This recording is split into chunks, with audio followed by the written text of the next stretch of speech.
Ito Sensei, Koshikawa Taishi, Laurel Gose Taishi, o忙しい中、お集まりいただいて誠にありがとうございます。本日、司会として務めてさせていただくマキトと申します。大変光栄でございます。どうぞ最後までよろしくお願いいたします。The Community Innovation Studies Center of the College of Public Affairs and Development, University of the Philippines, Los Baños, warmly welcomes you all to this webinar entitled The Philippines-Japan Economic Relations Post-Pandemic Era. Let us join our esteemed speaker and discussants as they talk about new perspectives on the Philippines and Japan economic relations post-pandemic. I am Max Makito, an assistant professor at the Institute of Governance and Rural Development of CIPAP, UPLB, and I will be your moderator for this morning's discussion. For more webinars like this one, please visit our online platforms at CIPAP. We are at Facebook, YouTube, Instagram, Twitter, and of course our website. Allow me to remind everyone some house rules regarding our webinar. For our Zoom participants who have questions, kindly type this in the Q&A tab at the bottom. And if you have comments, type those in the chat box. For our Facebook participants, please maximize the use of the Facebook comment section if you have comments and questions. For your information, this webinar is being recorded for documentation purposes. E-certificates of attendance will be provided through emails after answering the evaluation form to be given at the end of this seminar. We are very much honored today to have Dr. Susumu Ito, Dean of the Graduate School of Niigata University, as speaker, and two discussants, Japanese Ambassador to the Philippines, His Excellency Kazuhiko Koshikawa, and Philippine Ambassador to Japan, His Excellency Jose C. Laurel V, after which we'll proceed with the open forum. After the synthesis, we shall have the closing remarks and we'll end at around 12 o'clock. Okay. There is still time for you, to those who are in Zoom and Facebook, to invite your colleagues and friends.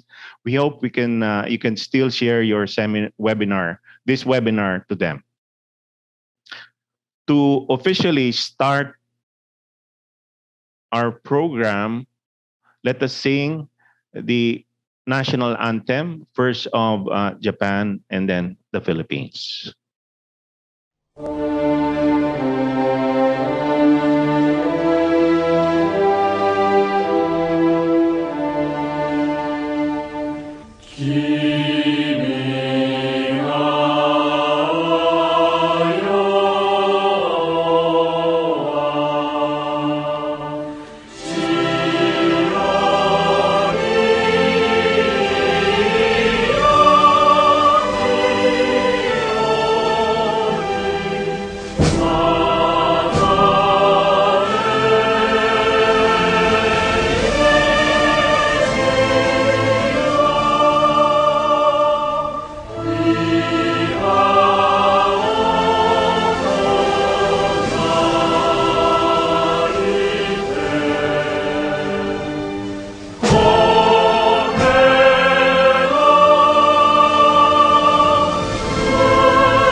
Now, to officially open our program, it is our privilege to have Dr. Jose B. Camacho Jr., UPLB Chancellor, to give us the opening message.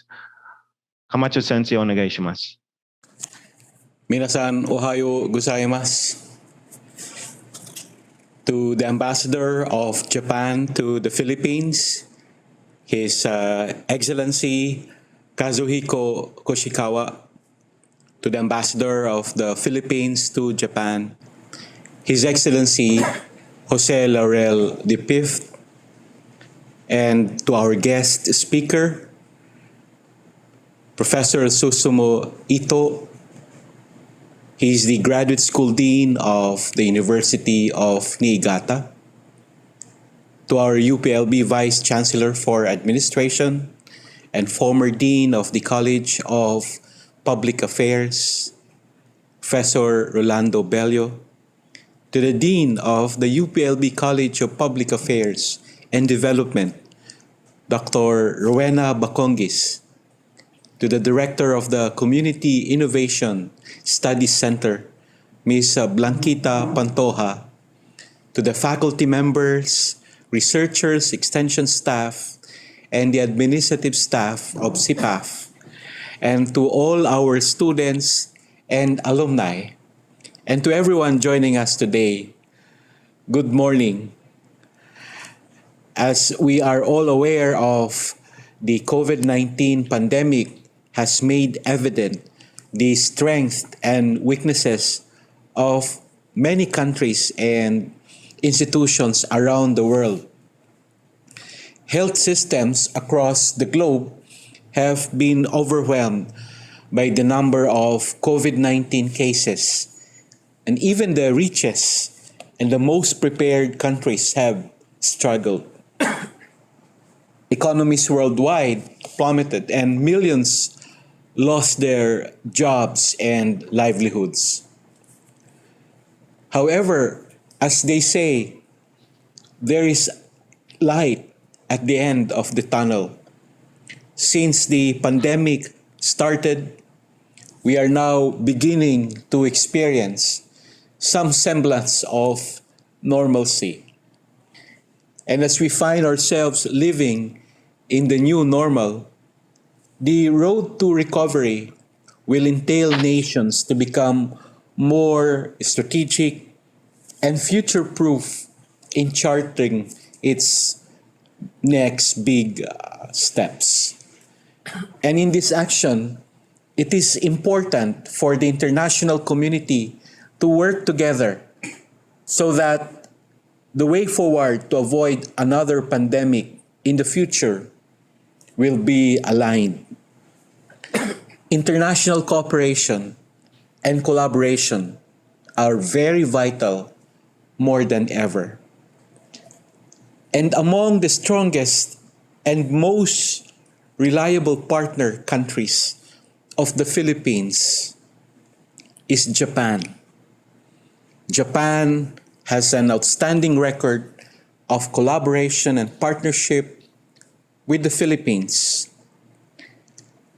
In UP alone, this collaboration and partnership is evident in our joint research projects, academic exchange program, and of course, scholarships and research grants from various Japanese research agencies and academic institutions.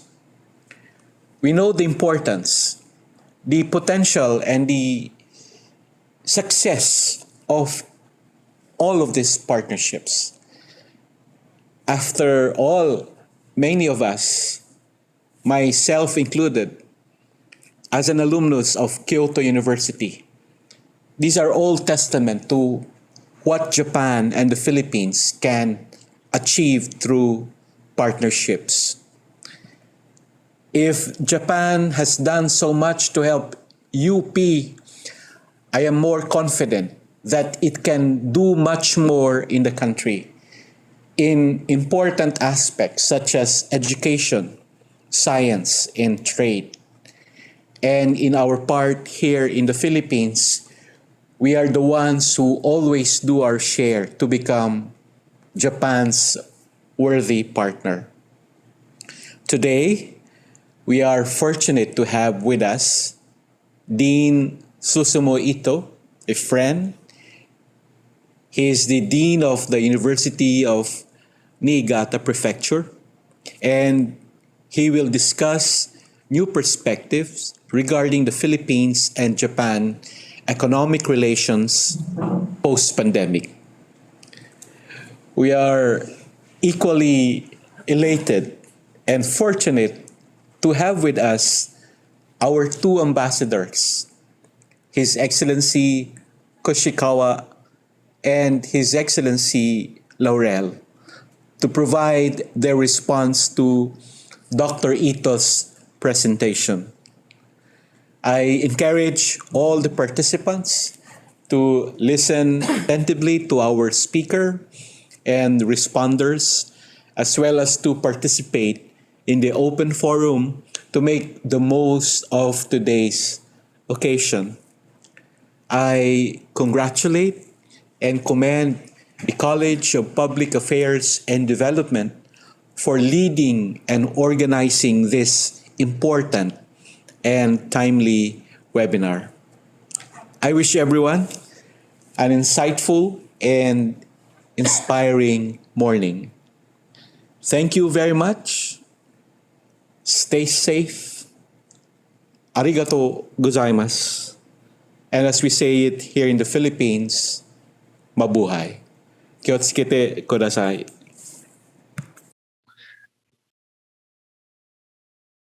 Thank you very much, Chancellor Camacho, for that opening message. May I now call on our Dean, si Pap Dean, Rowena D.T. Bacongis, for the welcome remarks. Thank you very much, Dr. Makito, and thank you very much, Chancellor Camacho, for that warm opening. Chancellor Jose Camacho Jr., Honorable Kazuhiko Koshikawa, Honorable Jose Laurel V, Dr. Susumu Ito, Vice Chancellor Roland Bello, Director Blanquita R. Pantoja, colleagues, students, guests, ladies and gentlemen, good morning. I am very pleased to welcome all of you to this webinar, The Philippines-Japan Economic Relations Post-Pandemic Era. The earliest documentation of encounter between the Philippines and Japan can be traced back in 1440 when Japanese traders visited northern Luzon. The relationship had since expanded, with diplomatic ties tracing back to the late 1800s and renewed and strengthened after World War II. Japan's leadership is felt in the rest of Southeast Asia as well, as also mentioned by our Chancellor. In the State of Southeast Asia 2021 report, Japan is rated as the most trusted power in the region, with majority of the respondents agreeing that Japan is a responsible stakeholder that respects and champions international law. President Duterte was very comfortable with the friendship that he invited Prime Minister Shinzo Abe to his home and shared traditional Filipino food. Japan is a major economic partner of the Philippines in many ways, as mentioned by our Chancellor, and we are happy to have an eminent professor with us today to discuss the future of this relationship as we address the effects of the pandemic and the current crisis resulting from the conflict between Russia and Ukraine. We are likewise very honored to have the ambassador to Japan and the Japanese ambassador to the Philippines to provide us with their insights regarding the Philippines and Japan economic relations amidst the social, economic, and political problems we face. It is my honor to welcome all of you, and I wish everyone a fruitful learning event. Muli, magandang umaga po sa ating lahat. Thank you, Dean Bacongues. Now we would like to invite all panelists to open your video for a quick photo opportunity. I request everyone, all the panelists, to open their video, please.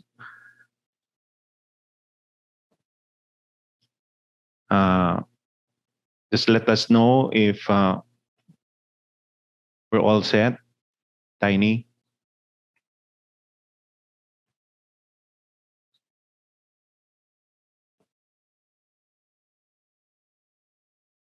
Okay, sir, I will take the picture.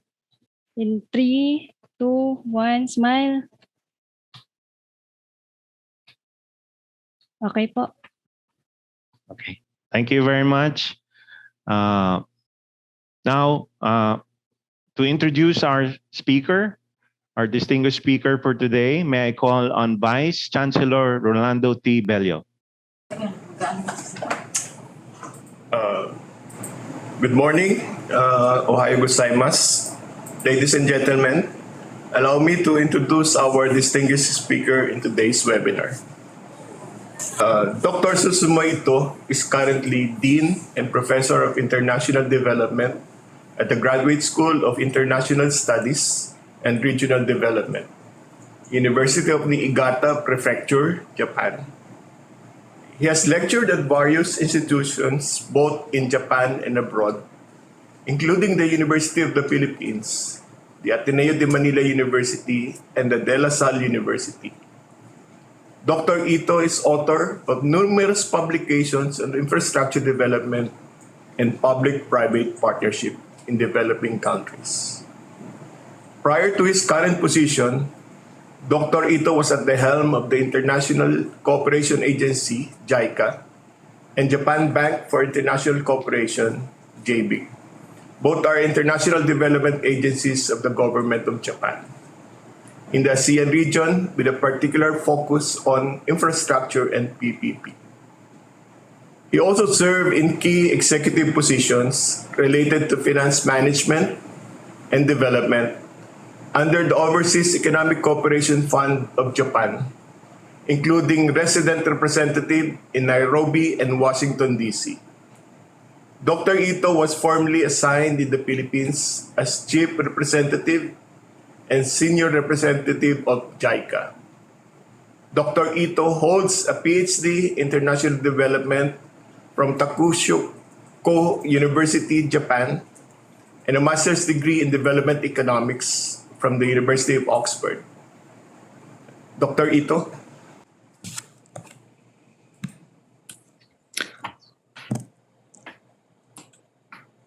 Good morning. Thank you very much for the very kind introduction.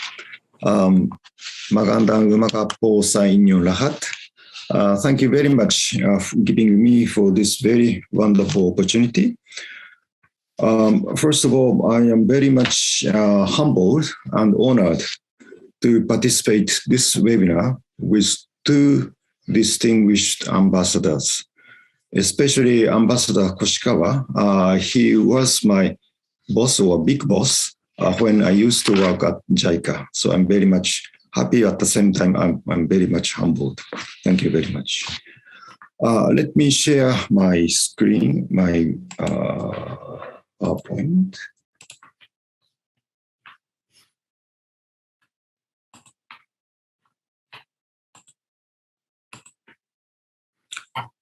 Yes, I understand that I have about 30 minutes to talk about this theme, the Philippine-Japan economic relations in post-pandemic era.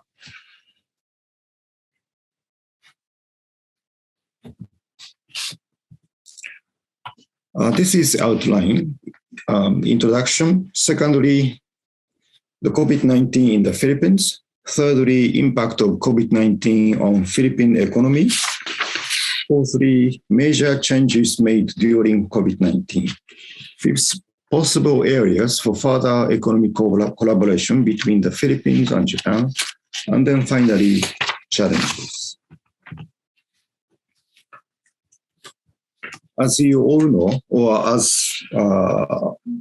other speakers, including Chancellor Camacho mentioned, that the Philippines and Japan, we are very close geographically, historically, and in economic term and political diplomacy in every area. As President Duterte mentioned, that Japan is a friend to the Philippines, which is closer than a brother. Two countries are enjoying a golden age of strategic partnership. And for the Philippines, Japan is a top trading partner, the largest export market, and the second import suppliers in 2020, and the largest ODA provider. And two countries signed the JPEPA or PJEPA, Japan-Philippine Economic Partnership Agreement, which is the only bilateral economic partnership agreement of the Philippines. COVID-19 in the Philippines. I think this part you know better than me, so I go through very quickly. This is the daily new confirmed COVID-19 cases. For the comparison, I included Malaysia and Indonesia. The Philippine line is shown by the green line. I am very happy to know that starting from March 1st, most of the country, most of the part of the Philippines is going down to the alert level 1. And then many schools started face-to-face classes. So that's very good sign. So Philippines used to have a lot of COVID-19 cases, but now very successfully going down the number. This is per million people. Again, number of the Philippines cases per population is very much low currently. This is the COVID-19 test per 1,000 people.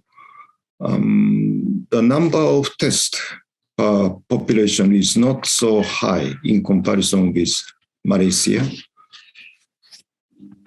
And also the vaccination protocol. This is fully vaccinated percentage of the people. Philippines is nearly about 60%, very similar to Indonesia, but very low against the Malaysia. And then number of hospital beds. This is the absolute number. So in terms of the population, Philippines' number of beds, hospital beds are not so high. I think this is one of the area which the government of the Philippines is now trying to improve, I understand. So against those COVID-19 cases and also the so far 2 years of this developments, what happened to the Philippine economy? As you all know that Philippines' economic growth was very much damaged. This is the worst in ASEAN country, and also we can say that they say that it's worst in the history of the Philippines, according to the Philippine Statistics Agency. So in 2020, Philippines GDP growth experienced minus 9.6. This is the demand side contribution to the growth. As you can see, the second quarter of 2020, where the lockdown happened from March 2020 until May or June, I remember.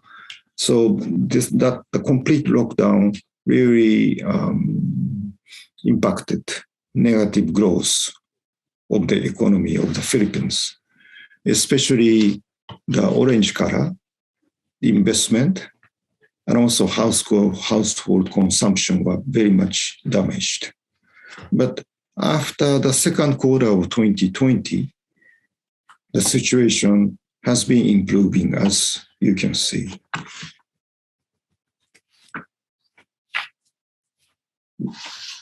The Philippine economy is somewhat dependent on the mobility of the people, like tourism, remittance, and service sector. As you know, that service sector accounts like 60% of the Philippine economy, and the tourism, remittance, they accounts equivalent to 10% of the GDP each. So the mobility of the people was very much restricted due to lockdown. And then because of that, we had a very severe negative impact on the economy. Other indicator shows that the fiscal deficit to GDP, which used to be like around 3% before pandemic, really went down nearly 9.3% in 2021. And also public debt to GDP, before pandemic, the government was able to go down below 40%, but now increased about 60%. Overseas remittance, unemployment, somewhat improved, but still not yet fully recovered. Then what happened during COVID-19? Of course, the loss of life and health-related issues that is the most serious changes. But besides, in terms of economic situation, COVID-19 has brought first COVID-19 pandemic shock, which introduced uncertainty. Second, diversion from open economic policies to inward-looking policies, which was earlier triggered by US-China trade war. Thirdly, the shoring of JVC activities, the global value chain away from China. And then fourthly, necessity for strengthening global supply chain.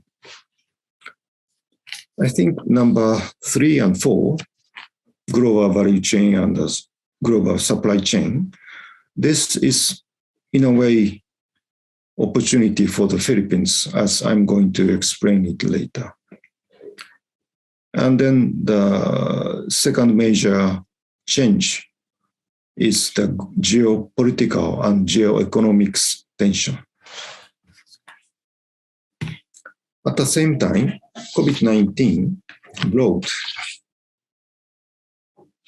changes such as accelerated remote works, accelerate servicification, and then secondly, lower the psychological barrier against cross-border services outsourcing.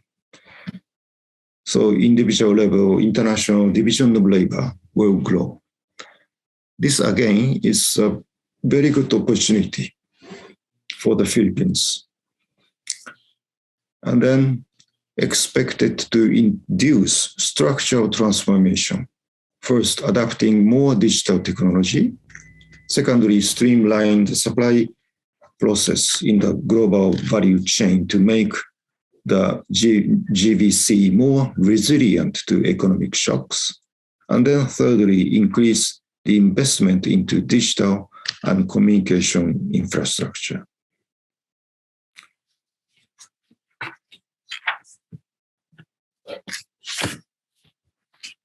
I would like to point out one more development, RCEP, Effectuation of Regional Comprehensive Economic Partnership. I understand that RCEP, President Duterte signed last September, but the Senate of the Philippines is now in the process of ratification. I understand that the RCEP can stimulate cooperation among countries to create win-win interaction between developed and developing economies in the region, restructure global trade patterns and supply chain, and then set the momentum for global trade and investment amid the current COVID-19 pandemic shock. This will be another opportunity for the member countries, ASEAN countries, Japan, China, Korea, Australia, New Zealand. Based on those findings and those situations, I think there are many areas as possible areas for further economic collaboration between the Philippines and Japan. But I would like to focus two areas. First, foreign direct investment, and then secondly, infrastructure development. This is the Duterte-nomics 0 to 10-point agenda, where the Duterte administration announced in June 2016. The increase of foreign direct investment is related to the third of the Duterte-nomics, increase competitiveness and the ease of doing business, and then infrastructure development is related to the fourth. First, increase competitiveness. I think some of you are very much familiar with this graph. Sorry that this is very small letters. This is the Foreign Direct Investment Regulatory Restrictiveness Index. 0 is complete open, and then 1 complete closed. There are about 70 countries in this graph, and then it may be very difficult to find the Philippines, but actually Philippines is located here, the farther left, which is among 17 countries. Philippines is regarded, based on this index, is the closest economy, the most closed economy in the world.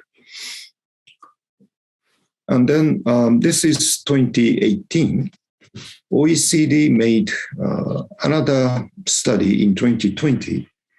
At that time, Philippines was ranked the third from the most closed economy.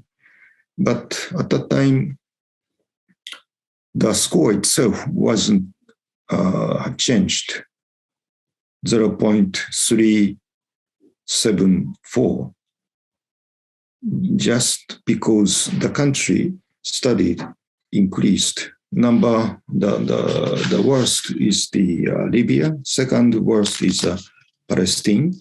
So Philippines is in a way regarded as one of the closed economy.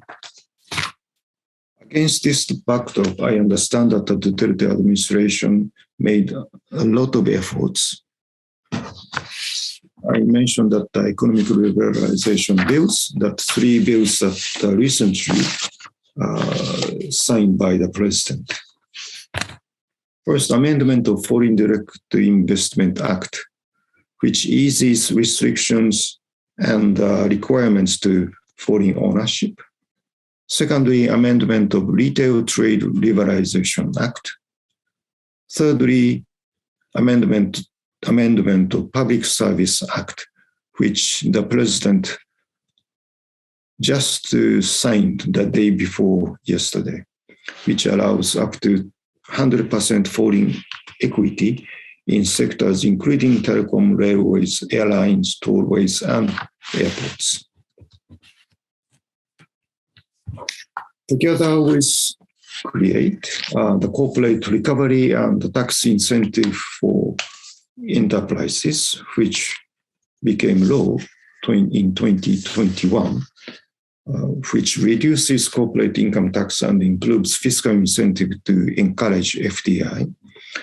I think economic liberalization bills that I mentioned is a very important initiative for attracting more foreign direct investment to the Philippines to attain faster economic recovery, create jobs, provide more competition, facilitate technology transfer, and raise revenues to meet challenges caused by COVID-19. I think these could be possible areas for further collaboration between the Philippines and Japan. However, there are several challenges, of course. Economic liberalization bills are necessary condition to lower market entry barriers, but this is not sufficient conditions to attract FDI.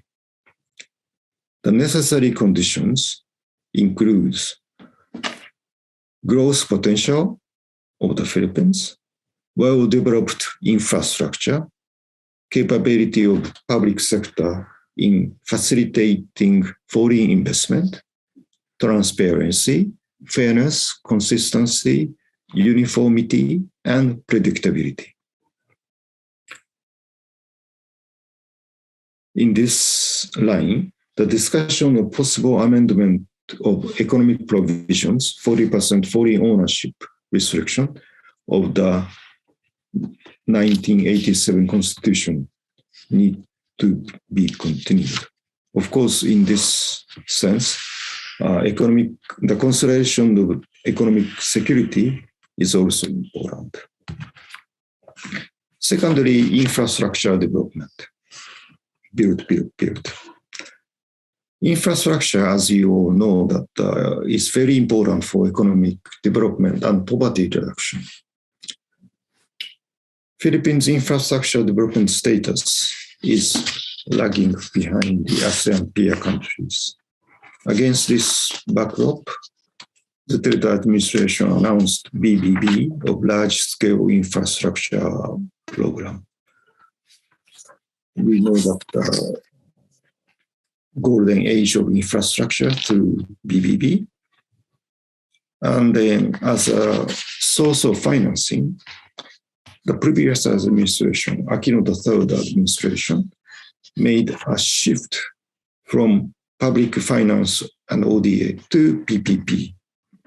But current Duterte administration made shift back from PPP to public finance and ODA. But there is exception for unsolicited PPP. For solicited PPP, I think there aren't so many projects, but for unsolicited PPP, there are many. They say that there are some weak or absence of competition in case of unsolicited PPP. And then administration introduced hybrid PPP, which may have the issue of low bundling effect.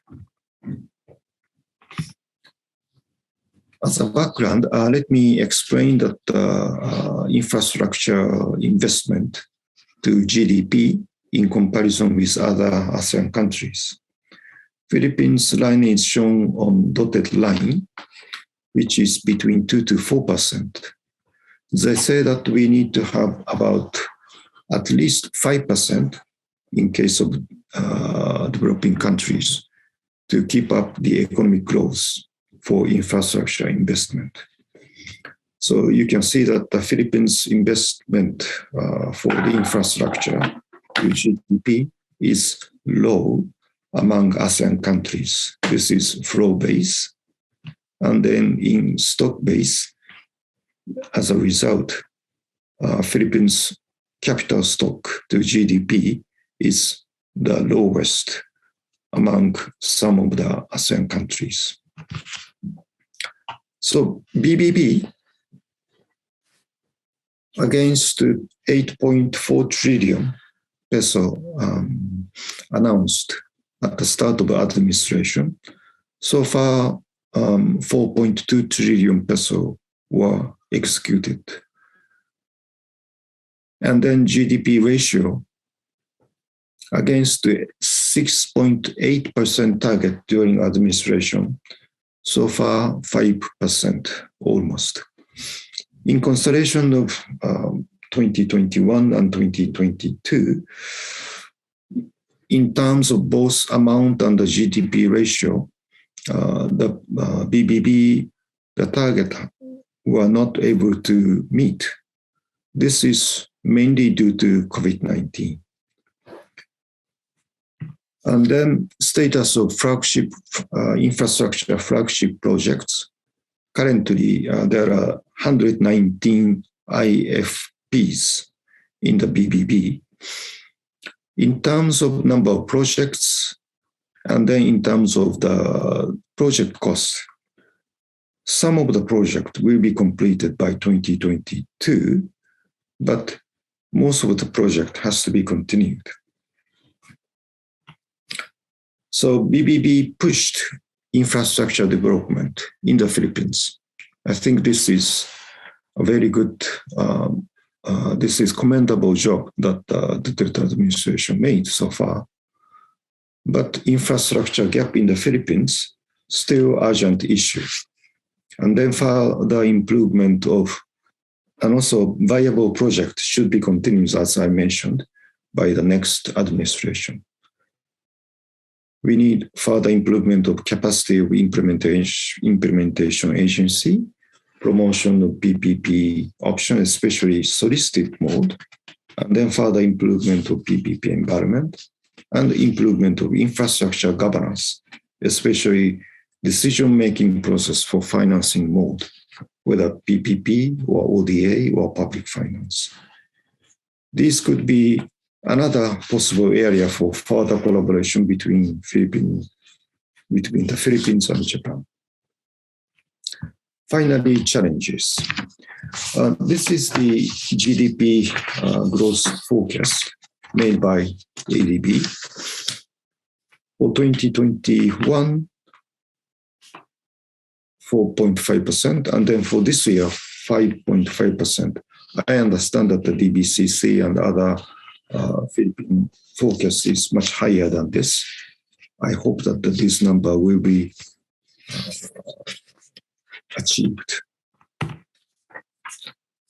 This is our final last slide.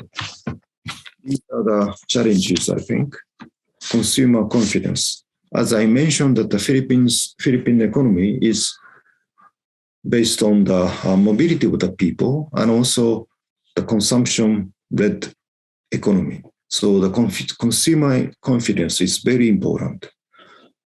This will be dependent on the uncertainty or certainty and also employment. Secondly, as I mentioned, mobility of the people. So the remittance from OFW and the tourism industry, how these will be recovered. Next is a limited resource mobilization. As we saw that the fiscal deficit and the debt to GDP has deteriorated during COVID-19. So the fiscal space has been narrowed, especially for infrastructure development. The sourcing, finding the financing source is one of the challenges.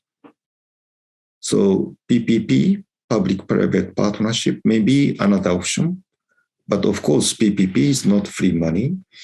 So we have to make a very careful consideration for this. Shift to upper middle income country category. This may be achieved in a very short time. This is, I think, one of the targets for the current administration.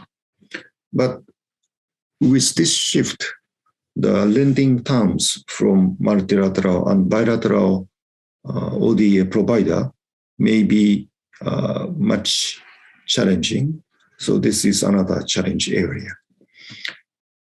RCEP, as I mentioned, and then long-term productivity losses among students due to 2 years of distance learning. I think this is going to be a serious issue. As Neda mentioned, that this will have a long-term impact in the economy of the Philippines. And then conflict or invasion of Russia to Ukraine. This will have some impact on the oil and the food prices even in the Philippines, and also push up the interest rate and cost of borrowing. Continuity of policy and priority with the election in the Philippines, which is going to be happening in May 9th. And then, of course, there will be some policy shift, but I hope that the policy shift should be based on the evidence. And then finally, we have an ambition nothing in 2016. This is the long-term vision made in 2016 for 24 years for 6 presidential term. I would like to follow up how this ambition nothing will be looked into by next administration. So this is the major reference that I made. Yes, thank you very much for listening. Thank you very much, Dr. Ito, for an insightful presentation. I would like to invite the participants to start posting their questions or comments on the Q&A and or chat box, respectively. For those in Facebook, you can start posting your comments. May I now call on Vice Chancellor Roland Bello to introduce our distinguished discussants who will be giving the response to Dr. Ito's presentation.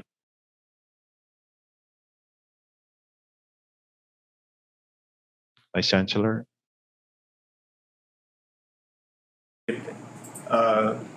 Thank you, Dr. Ito, for that very excellent presentation. We are very fortunate today to have 2 eminent ambassadors to give their responses to Dr. Ito's presentation. Allow me to introduce them. His Excellency, Ambassador Koshikawa is currently the Ambassador of Japan to the Philippines. Ambassador Koshikawa became the Executive Senior Vice President of the Japan International Cooperation Agency on May 23, 2016. Before taking this position, he served as Ambassador to Spain between September 2014 and April 2016. His previous career includes the Deputy Minister at the Ministry of Foreign Affairs of Japan, Director General, Assistant Minister for International Cooperation Bureau from September 2011 to August 2012, and Japanese Ambassador to Angola from August 2008 to August 2011. Previously, Ambassador Koshikawa was the Deputy Vice Minister for International Affairs in the Ministry of Finance from August 2006 to July 2008. He also served as Deputy Press Secretary for the Prime Minister Yoshihiro Mori and Junichiro Koizumi in the Prime Minister's office. As a career member of the Senior Foreign Service, he was Deputy Consul General in New York from July 2001 to July 2004. At the Ministry of Foreign Affairs in Tokyo, he served as Director of Economic Policy Division, Economic Affairs Bureau, from August 2004 to July 2006, Director of South America, Director of Central America and Caribbean region. Ambassador Koshikawa graduated from the Faculty of Law of Hitotsubashi University in Tokyo in March 1980. Meanwhile, His Excellency 𝐏𝐸𝐴 Laurel V is Ambassador of the Philippines to Japan. A native of Batangas, he spent part of his childhood in Japan. Just like his father, Jose S. Laurel III, who was a former ambassador to Japan, he devoted his life to promoting cooperation, exchanges, and mutual appreciation between Filipino and Japanese peoples. He is the chair of the Board of Trustees of the Philippine-Japan Friendship Foundation and the Philippine Institute of Language and Culture. He is also member advisor of the Philippine-Japan Society. Ambassador Laurel has a Bachelor of Arts in Social Studies and a Bachelor of Science in Business Administration degrees from the De La Salle University in Manila. He also holds a Master's in Graphics Arts degree from Dai Nippon Printing in Tokyo and Japan, and a Master's degree in Business Administration from the De La Salle University, Manila. He was awarded the Outstanding Young Man of the Philippines for the Public Administration, as well as Standing Young Person of the World for Public Administration by the Philippine JICs in 1983 and 1984, respectively. Okay, Ambassador Koshikawa.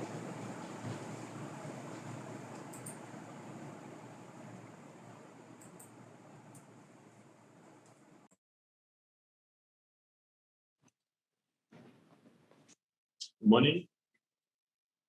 Good morning. Can you hear me?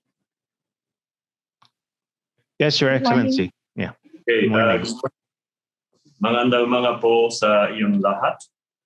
His Excellency Jose Laurel, Ambassador of the Philippines to Japan, Dr. Camacho, and Dr. Bangis, Dr. Ito, distinguished academics, and ladies and gentlemen. I'm honored to be invited to this web webinar today, this morning. Professor Ito, today's speaker, as he explained, was the chief representative of JICA, Philippine office, in 2016 when I started working at JICA headquarters. So Professor Ito, thank you for your presentation. And I'm very happy to be with you today. Ladies and gentlemen, currently our bilateral relation, between Japan and the Philippines, are excellent. We are enjoying, as the Professor Ito mentioned, golden age bilateral relations. President Duterte also described Japan as the friend closer than a brother. Last year, we celebrated 65th anniversary of the normalization of diplomatic relations and 10th anniversary of the Japan-Philippines strategic partnership. Well, now the Philippines will have a new president in the next June this year. I'm sure the Japanese government can build the same wonderful relation with the new Philippine government as it is today. Well, now let's get down to the main subject. Looking at the current Philippine economies, impact of the COVID-19 pandemic has been considerably mitigated. The Philippine economy was most strongly affected by COVID-19 pandemic among the economies of the Southeast Asian countries. Until recently, the difficult situation continued, but since the beginning of this year, the Professor Ito mentioned, the situation, the Omicron infection has rapidly subsided. Since the outbreak of the COVID-19 pandemic in March 2020, it seemed to me that now the Philippine economy is closest to the normal times. I think it is necessary to continue the Philippine government to make further effort to increase the vaccination rate in order to maintain the current situation or to avoid next possible spikes in the number of the infections. では次のパワーポイントお願いします。On the other hand, now major concern at this moment is the impact of Russian invasion of Ukraine. This negative impact had already reached the Philippine economy. And the impact of rising wheat and crude oil prices have hit the lives of the Filipino people directly. In addition, rising fuel prices have affected the prices of imported rice, even though Russia and Ukraine are not rice-producing countries. These rising prices will slow the recovery of the Philippine economy.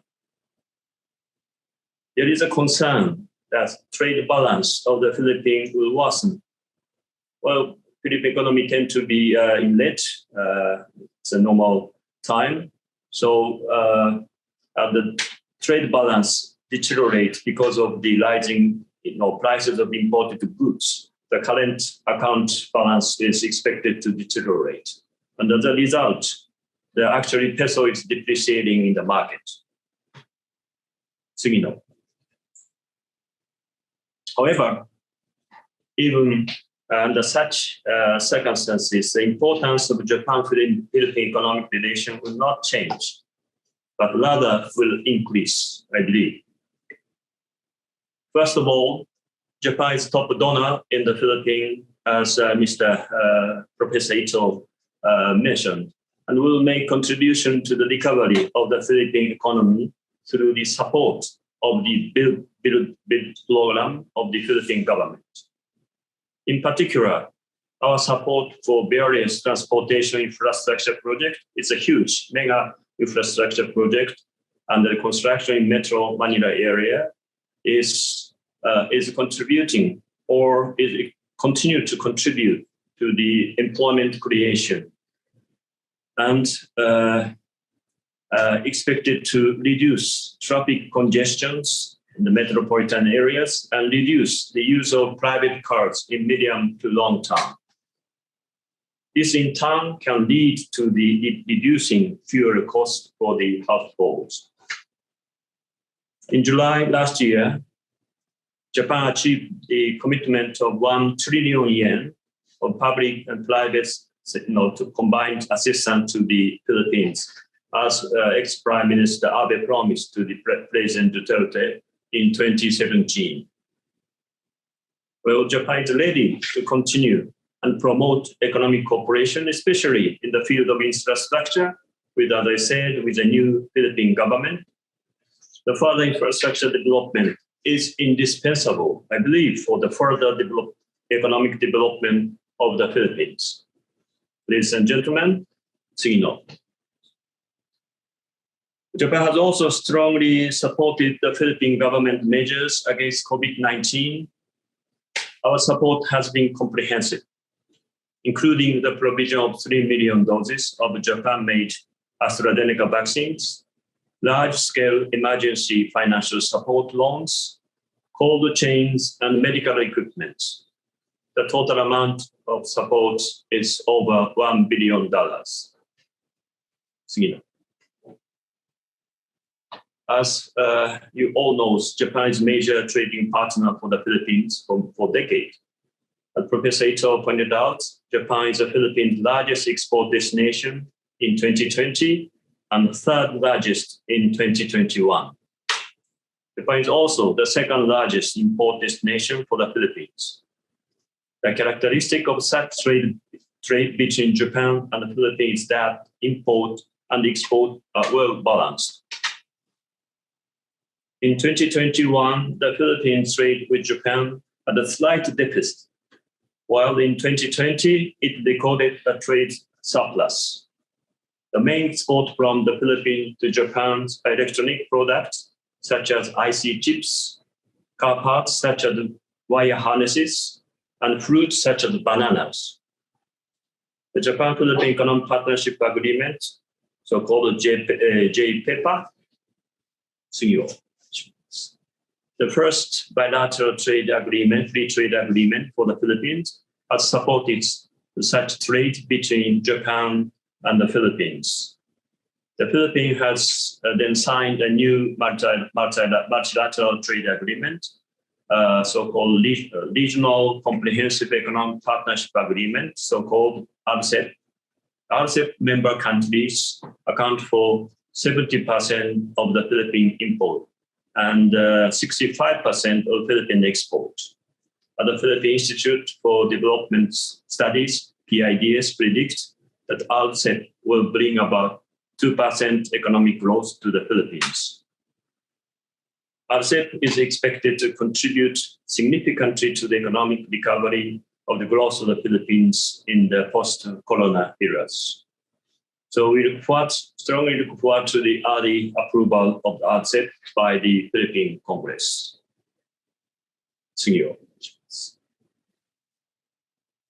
Japan has been the largest, in terms of the investment, Japan has been the largest investment source for the Philippines since 1994. And 𝐏𝐸𝐴, Japan-Philippine Economic Partnership Agreement, has also contributed to the increase in the Japanese investment in the Philippines.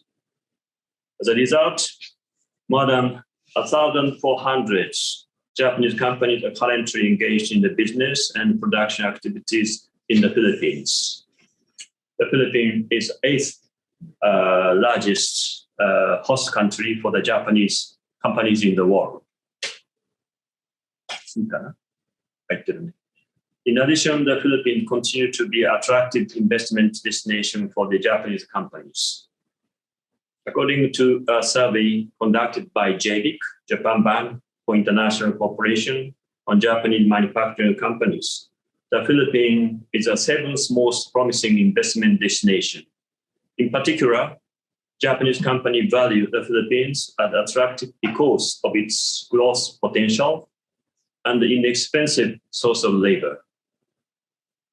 In addition, the recent important amendment to the Public Service Act, also the Professor Ito mentioned this aspect. The recent amendment to the Public Service Act, I think President signed the day before yesterday, and the Detailed Trade Liberalization Act and the Foreign Investment Act, or together with 𝐏𝐸𝐴 Act, sure to enhance the attractiveness of the Philippines as investment destinations. We welcome the embassy would like to encourage Japanese private sector to make further more investment in the Philippines. I just manifested this intention to the President yesterday when I was together with President Duterte in the completion ceremony of the MRT suite. Finally, last but not least, I'd like to touch upon the demographic complementarity or demographic issues. Japanese companies are paying very much attention to the abundant labor force in the Philippines. Japan needs labor force. Philippines already the 4th largest group of foreigners in Japan. And Japan is the 4th largest source of remittance by overseas Filipino workers. The population of both countries is little more than 100 million. But median age of Japan is 48.4 years, while that of the Philippines is 25.7 years. Very young. For this, you can see how much Japan expects from the Philippine human resources and workers. The photo you can see on the PowerPoint of two person posted. One is Mitakeumi. I'm not sure you are aware of the Japanese small wrestling. He is a Japanese small wrestler. He has a Japanese father and Filipino mothers, and is currently ranked high in Japanese small tournament. He was born in 1992, now 29 years old. Even 29 years old, he is still older than the Filipino median age. On the other hand, Mr. Picotaro, the SDGs promotion ambassador of Japan, is now 48 years old. His age, 24, is the Japanese median age, the half. Ladies and gentlemen, Japan is working now to build a strong and stable supply chain. To that end, we pay particular attention to establishing production bases in the country where we share the basic values such as democracy and the rule of laws and the international order based on the international laws. In this context, of course, the Philippines is one of the most reliable and attractive countries for Japan. We have to know that international environment is currently changing very rapidly, and we see what's happening in Ukraine. One of the major permanent member of the Security Council of the United Nations, the nuclear superpower that invading the Ukraine, the sovereign countries. I think not only economic impact, and also this invasion will have a political and diplomatic impact, maybe if we change the current international orders. Thank you very much. Salamat sa inyong atensyon. Thank you very much. Thank you very much, Your Excellency. Now let us hear the response of Ambassador Laurel. His Excellency, Ambassador Koshikawa, Ambassador to the Philippines from Japan, UPLB Chancellor Jose Camacho Jr., UP Vice Chancellor Rolando Bello, Dean Rowena Bangcongus, and Dean and Professor Susumu Ito, University of Niigata. I am pleased to join you today at this webinar organized by the Community Innovation Studies Center of the UP Los Baños. This is particularly timely as I confirm the commitment of the Philippine government in pursuing landmark reforms and key accomplishments. The government and people of the Philippines also continue to see Japan as a valuable partner in support of Philippine development projects. I thank Professor Ito for his comprehensive presentation on the state of the Philippine economy during this time of pandemic. I also appreciate that he presented the 0 to 10-point economic agenda of the Duterte government, which aims to ensure our continued national development. But more importantly, to achieve the shared vision of our citizens where everyone lives with dignity, well-fed, educated, healthy, secure, disciplined, and empowered. I also wish to commend Professor Ito for his analysis and recommendations on the Philippine-Japan cooperation and collaboration. There are certainly many areas of convergence in our sentiments on how we view our relationship between the Philippines and Japan. President Rodrigo Roa Duterte has always referred to Japan as a friend closer than a brother. Indeed, Japan provides unwavering and long-standing support to the Philippines.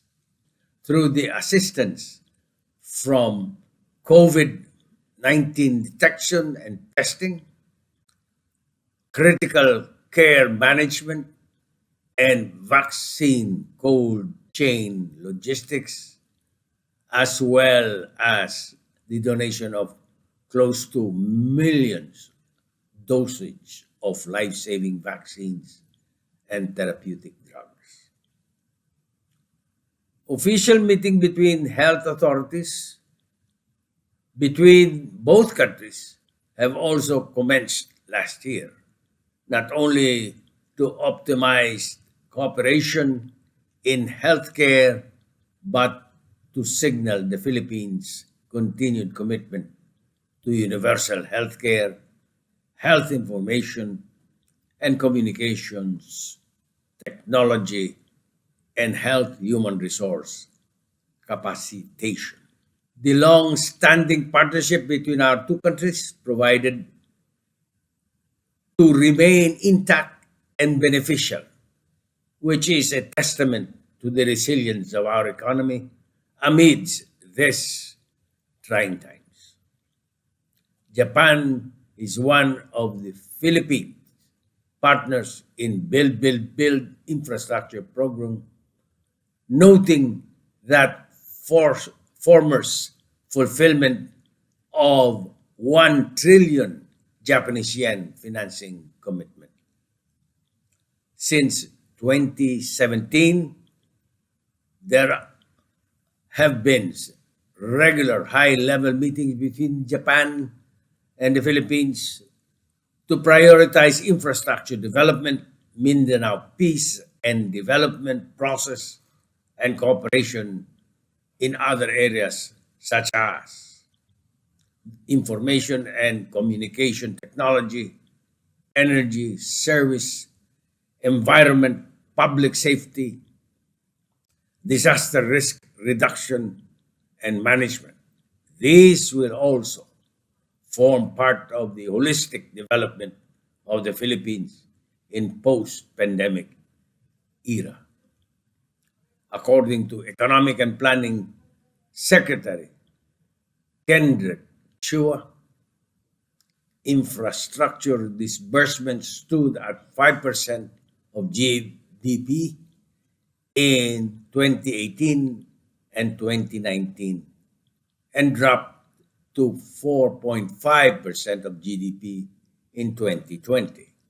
This, however, has rose to 5.6 in 2021. That this represents 37% in public construction relative to its share to the GDP. This spending has resulted in the lowest level of unemployment in the Philippines. I certainly agree with Professor Ito that we need to spend more on infrastructure modernization, which would further contribute to creating quality jobs, encouraging new businesses, and improving the accessibility and connectivity of our communities. The pandemic, moreover, taught us that the road to a resilient, inclusive, and sustainable recovery requires putting people first, and our pursuit of economic growth is wasted without good health and well-being. Our government has been swiftly implementing measures such as increased public health-related expenditures and acceleration of vaccination. Every day, we run towards the goal of inoculating 90 million people by the first half of this year. Very early on in this pandemic, we saw that there have been no shortcuts around the preempt and space that we have to give to science and technology.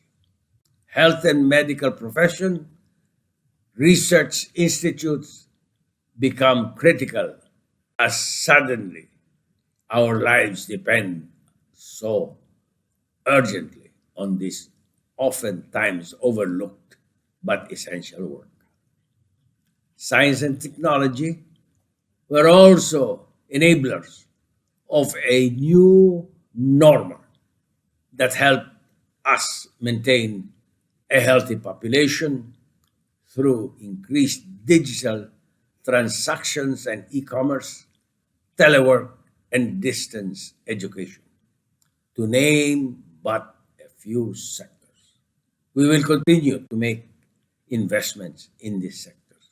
The Philippine economic recovery remains promising because on its early reforms and strong macroeconomic fundamentals, as you already know, Japan credit rating maintained its A- and stable rating, which I quoted from the agency's release, mainly reflect the country's high and sustainable growth performance, underpinned by solid domestic demand. Its resilience to external shocks supported by an external debt kept low relative to GDP and the accumulation of foreign currency reserves, the government's solid financial position, and a sound banking sector. I wish to highlight that despite the global pause in economic activities, the Philippine software industry continuously opened its business with a strong and more innovative solution and services to address novel and urgent challenges, to provide uninterrupted services to clients from all corners of the world. The industry quickly responded by establishing the work from home environment. This kind of agility enabled the sector to maintain its ranking as the second most popular offshore destination for software development. The Philippines has a large domestic market, preferential access to major global markets, and newly passed legislation that gives highly competitive incentives to enterprises in this preferred economic sector.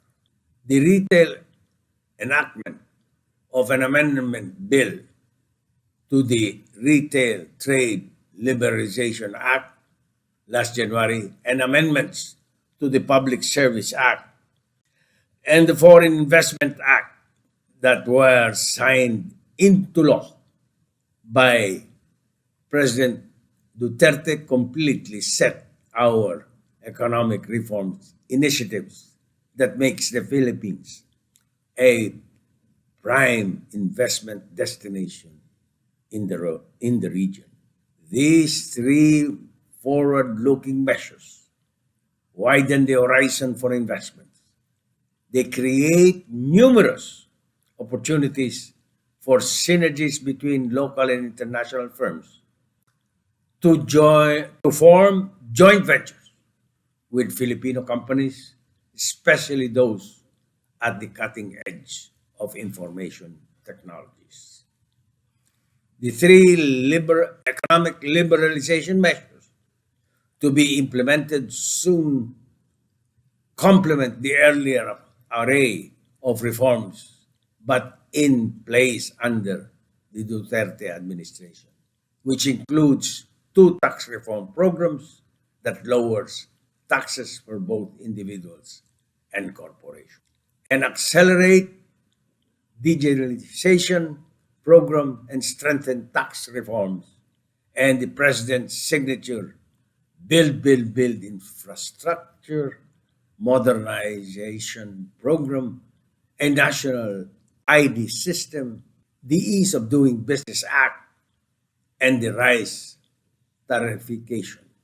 Even with the pandemic, the government never wavered in its commitment to institute reforms as shown by the enactment of the 2021 of the Corporate Recovery and Tax Incentives for Enterprises or Creative Law, which was also explained by Professor Ito in his presentation.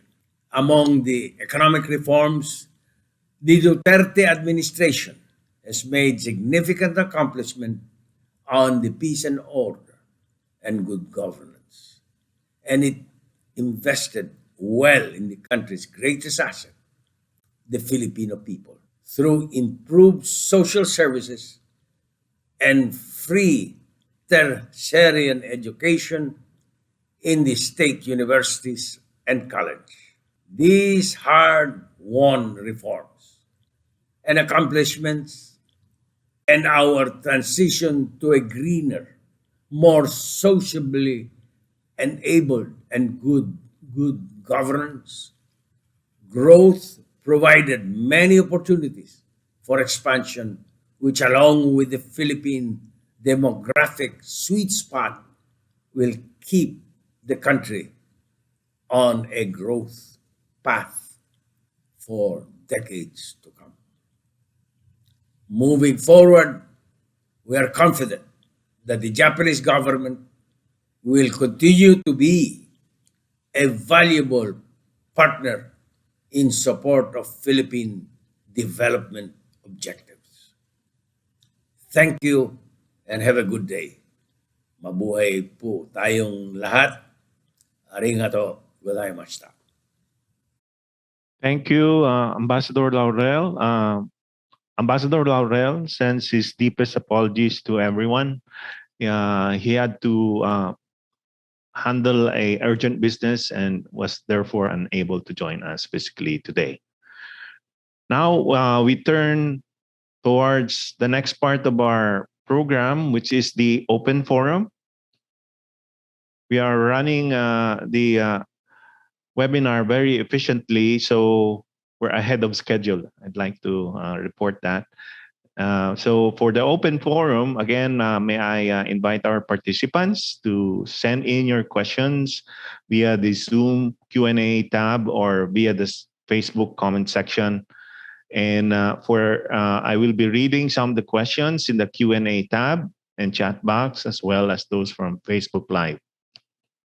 Our speakers and discussants will try to answer as many questions as they can. Right now, I can see in our list here a few questions. The first one from Sheena Ayo. Thank you very much. This is directed to Professor Ito and both Ambassadors Koshikawa and Ambassadors Laurel, if that's possible. The question is, what would be the Philippines' role in the global value chain reshoring, and how much economic impact will we see? Thank you very much. Maybe Professor Ito could...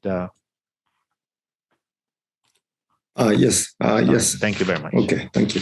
Thank you very much for very good question. I understand that the reshoring of JBC, as I mentioned in the presentation, this is a consideration especially made with respect to the JBC away from China, with two main reasons. First, Chinese government has a policy of zero COVID-19. They have a very strict restriction on the movement of the people and goods. And also geopolitical or geoeconomics constellation. So reshoring, but at the same time, as I mentioned in the presentation, that to make a global value chain or supply chain more resilient, that means developed countries are looking for new investment destinations to restructuring the value chain. And then here comes the economic liberalization bills and create, which Ambassador Koshikawa and also Ambassador Laurel also mentioned that this is a very opportune time that the Philippine government introduced those economic liberalization bills. So this is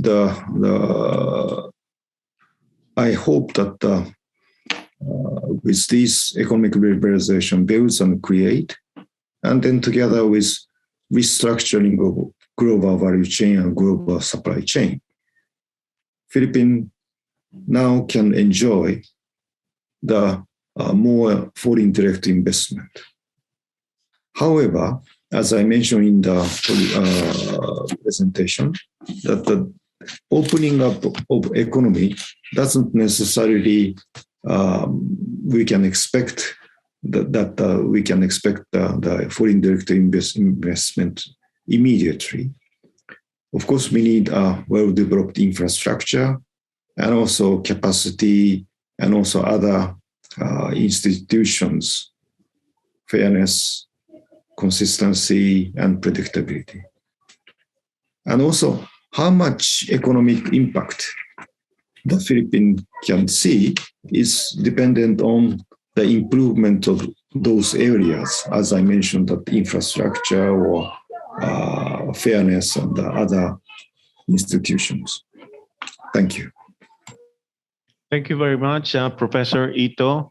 May I ask the participants to mute their mics when they're not speaking? And maybe Ambassador Koshikawa, would you like to add? You and Professor Ito were very much, I think, keen on the continuation or implementation of the RCEP. Maybe that's also something that is related to the structural changes in the GBC. Ambassador Koshikawa? Thank you very much. First of all, just I'd like to say, the last September, last year, in the Washington, D.C., there was the first time in our history, there was a summit meeting of the so-called Quad. It's Japan, Australia, and the United States and India. First time the head of state gathered over there. And one of the message they issued at Washington, in the Washington, D.C. is, how we develop the advanced technologies, including microchips and semiconductors, and AIs, and quantum technologies, and AI, those things. Because we realize that through the last couple of decades, we cannot count on the so-called pure globalism in terms of the resilience and the value chain and supply chain. Because so much concentration in one country in terms of the production of such very high technology, advanced technology, at a risk for us. Through this pandemic, many Japanese companies, not only Japanese, and many global companies have suffered from lack of the semiconductor for their own products, manufacturing vehicles, manufacturing equipment. So there's a lack of the semiconductors, partly because of geopolitical reasons. For example, China had become very assertive, technologically developed in terms of 5G. They were dominant in the world. So we realized that to establish very resilient, stable, reliable supply chain, we should focus more the production in the country where country share the common values, democracy, human rights, rule of laws, those things. That's why I mentioned my presentation response today's. In that sense, we share, the Philippines, Japan share the basic values, democratic countries, So Philippines is one of the most reliable and attractive, partner in terms of developing or manufacturing these very advanced technology, including semiconductors or those advanced technologies. So now, in terms of backdrop of the U.S.-China confrontation, just hedge this certain number of the Japanese companies just relocating their production bases from China to the other countries, and Vietnam, Philippines will be one of the most promising, attractive country in that sense. So now, it's not, we cannot rely on the purely global, or multilateralism. Or we have now facing with the challenge of so-called authoritarian regime. So now it's not this economic theory, but geopolitical reason. We just diversify the production basis more to the country, like-minded countries. This is a message I have been conveying to the many Filipino business leaders and to the Philippine Chamber of Commerce, Industry Commerce here. This is a very, medium long term. In medium long term, this is very important, I think, tendency we have to realize. And also, in that sense, Taiwan, just my understanding, reducing the reliant dependency of their high technology production in mainland or China.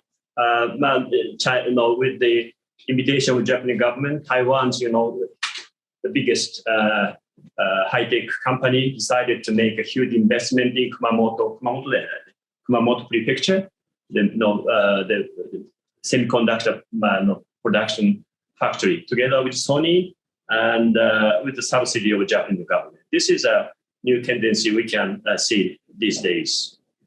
Thank you very much. Thank you very much, Ambassador Koshikawa. I don't know if the representative of Ambassador Laurel would like to add something. Just let me know if there's something that you would answer. There are some more questions here. Let me just read.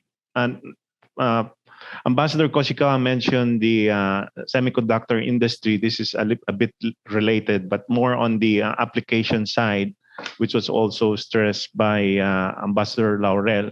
The question is from Elvira Dumayas. Thank you very much. How far are we to do business and trade with Japan using digital currency? How far are we to do business and trade with Japan using digital or cryptocurrency? This is directed to both of our Japanese guests.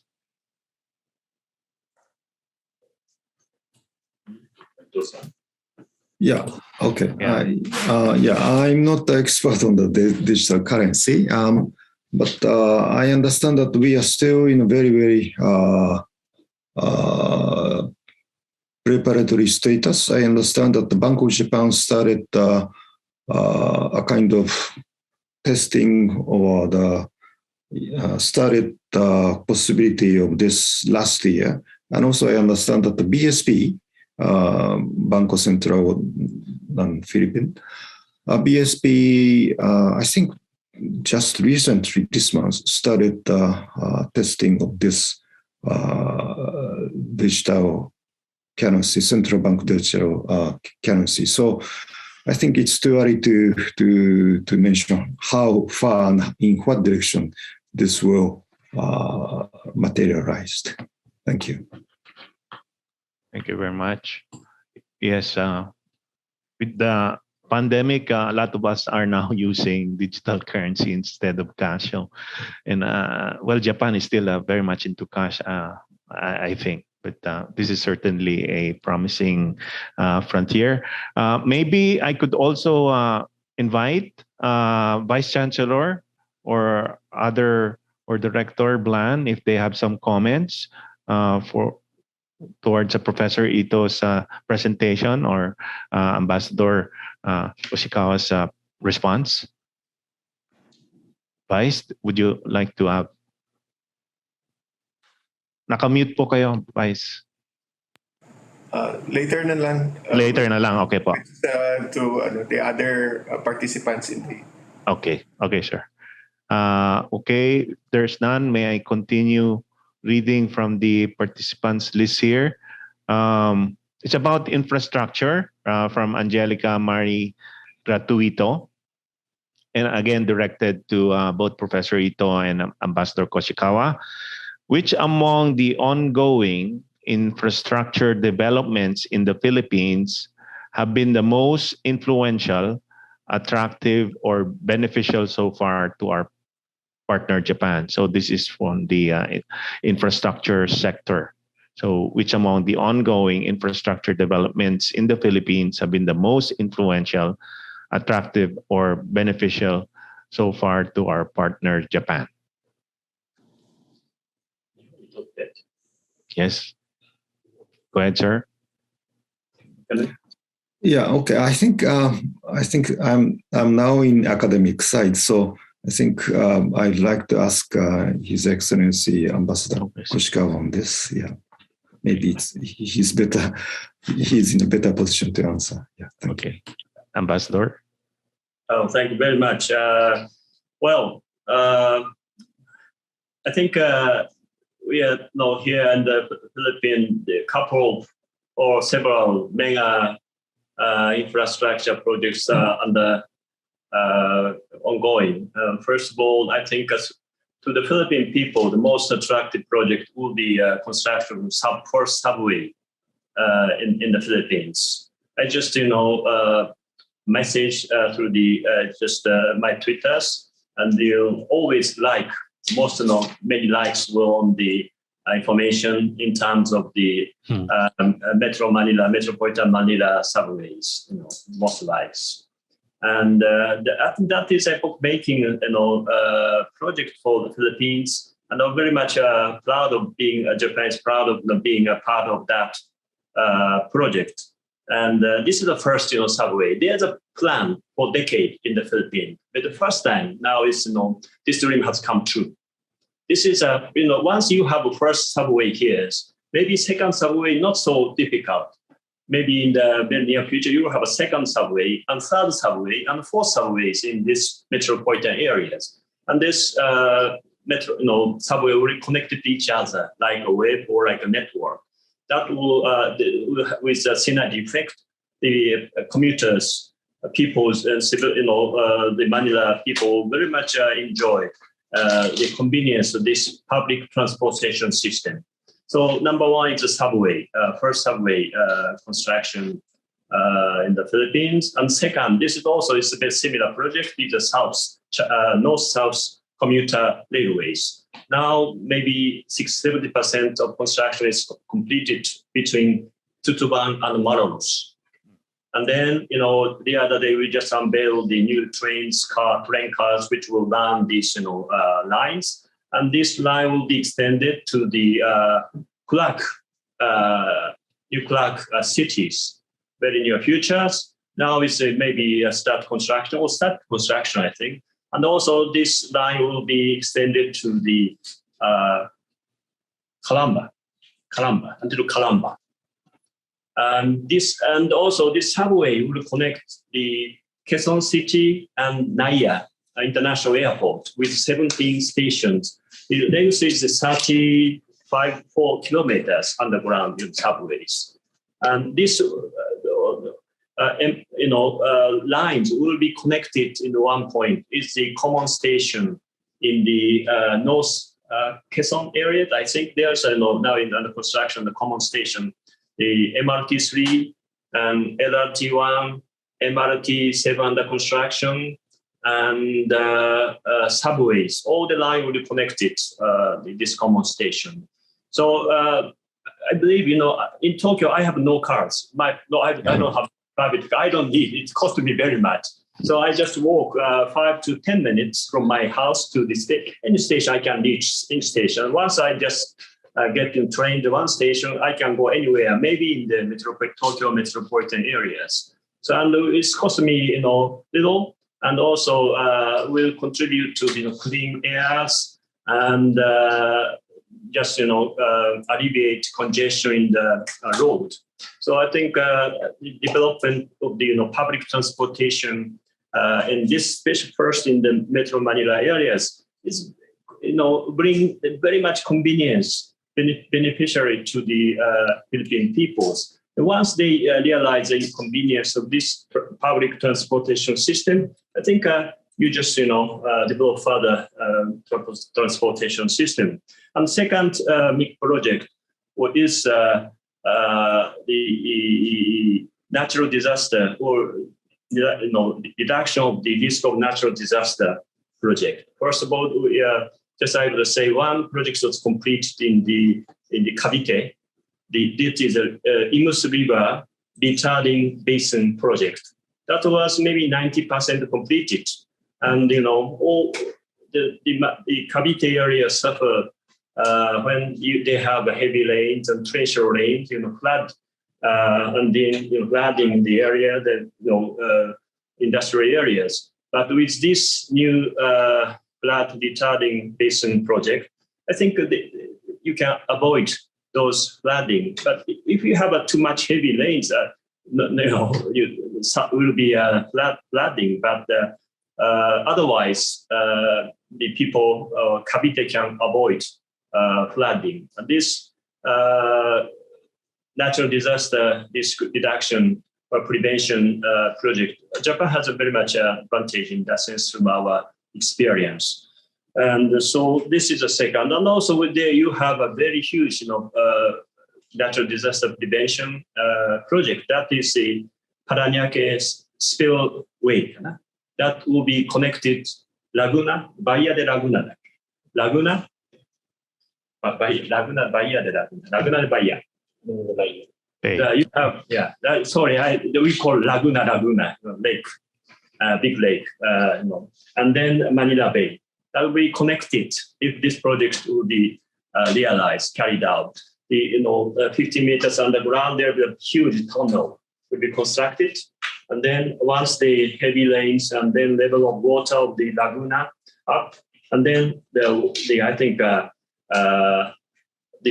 water will automatically spill over to the Manila base and avoiding possible flooding in the coastal area of the Laguna. This is still, ideas and plans, but we have these, mega projects. So as far as we concerned, Japanese side concerned, we have expertise and experience and technology in terms of the public transportation system and the infrastructure which contribute to the reduction of the risks of natural disasters.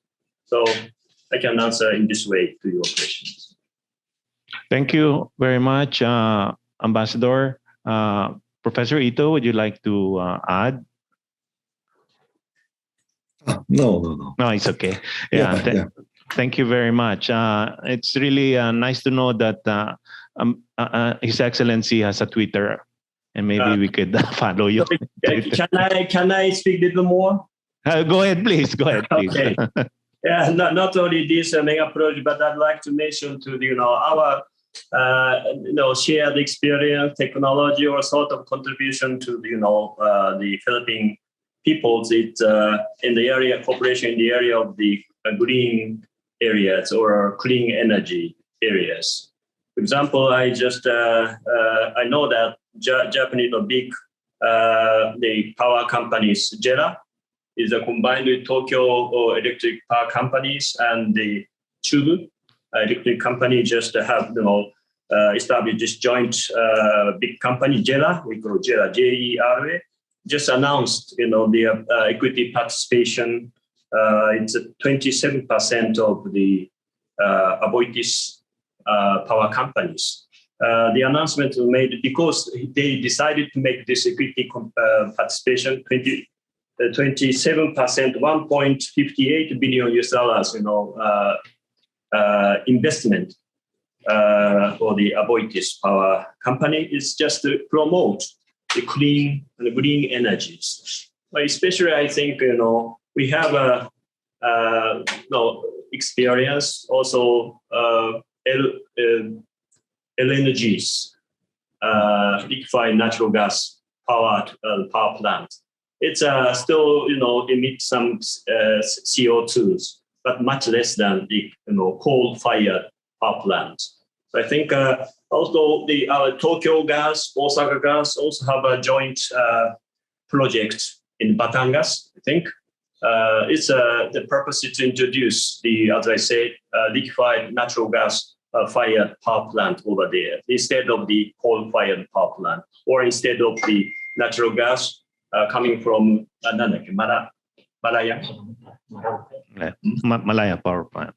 Yeah, that is now production is just declining. So for that, Tokyo Gas is one of the biggest importer of LNGs. They have a long-term contract with the natural gas producing countries, Qatar or those Indonesia, those countries. So they very much have expertise how to import very much the natural gas at a reasonable price. And also, we are fully involved of the Philippines maritime law enforcement capabilities improvement. But that the already through the Japan official development assistance, Japan financed the Philippine government to construct 10 44 meters MRRV Coast Guard PCG's vessels. All the 10 vessels handed over already. And now the 97 meters PCG's flagship will have arrived, and second vessel will arrive soon, maybe in May. This 97 meters vessel will be operating in the South China Sea, Sulu Seas, anyway, the coast seas of the Philippines, around the Philippine archipelago. So we are facing the quite similar, situation in terms of the how to defend, how to control, how to carry out the law enforcement in maritime areas between Japan and the Philippines. So we have been working here in more than a decade, not only infrastructure, but also there's a very close human exchange. We're inviting PCG officers to Japan for spending 1 year, and they're trained, educated, and make a contact with Japanese Coast Guard officials. And also, we'd like to make further, cooperation in the field of the health, medical, and health sectors. This is crucial. So far, we have been working with the research institute for tropical disease.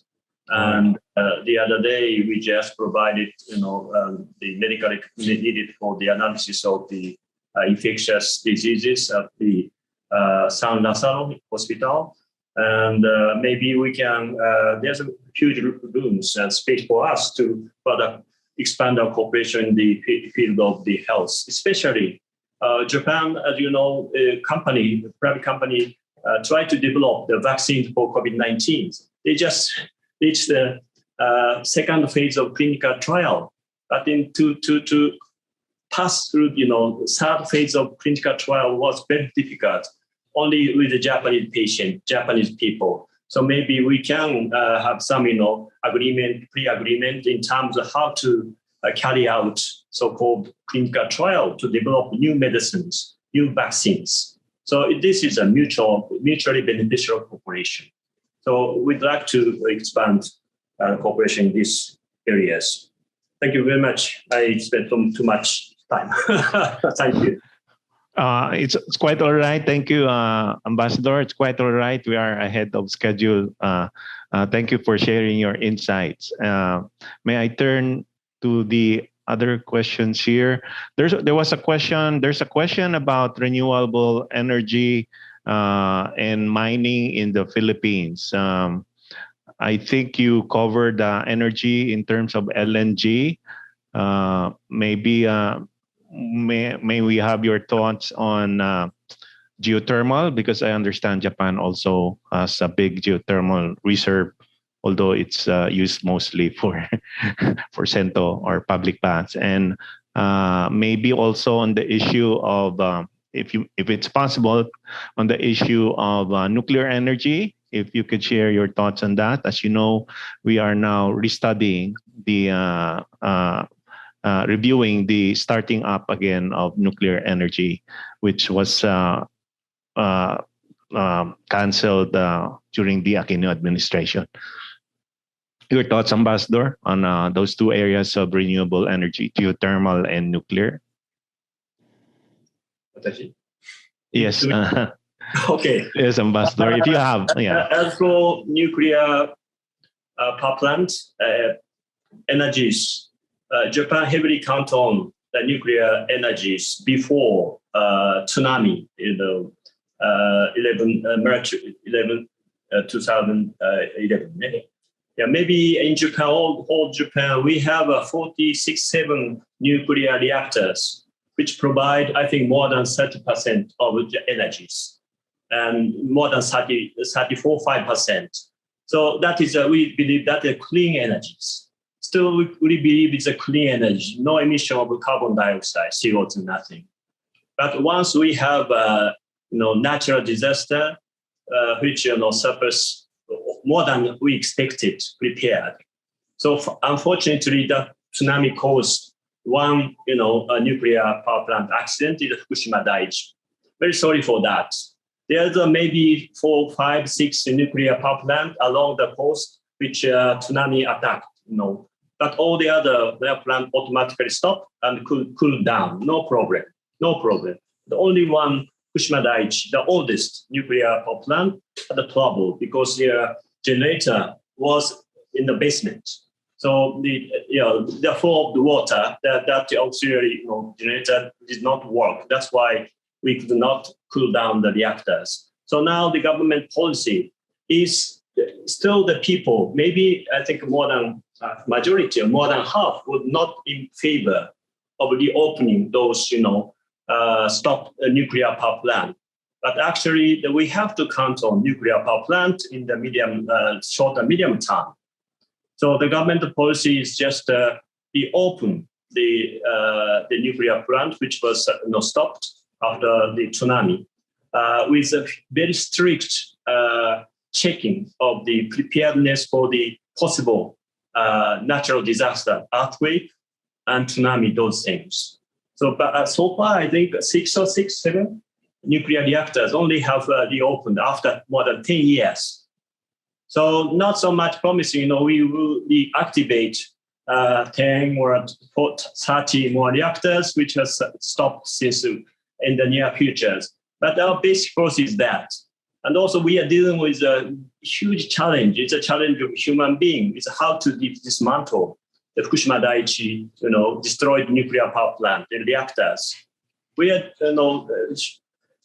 fully committed to the, disclosure, transparency, how to deal with dismantle these things with the full support or supervision of the international atomic energy agencies. But even that, some countries complaining, even scientifically, it's no problem, but, the feeling of the safeness is also important. On Japanese fishing, fishermen are not so much against with, releasing the so-called, treated water.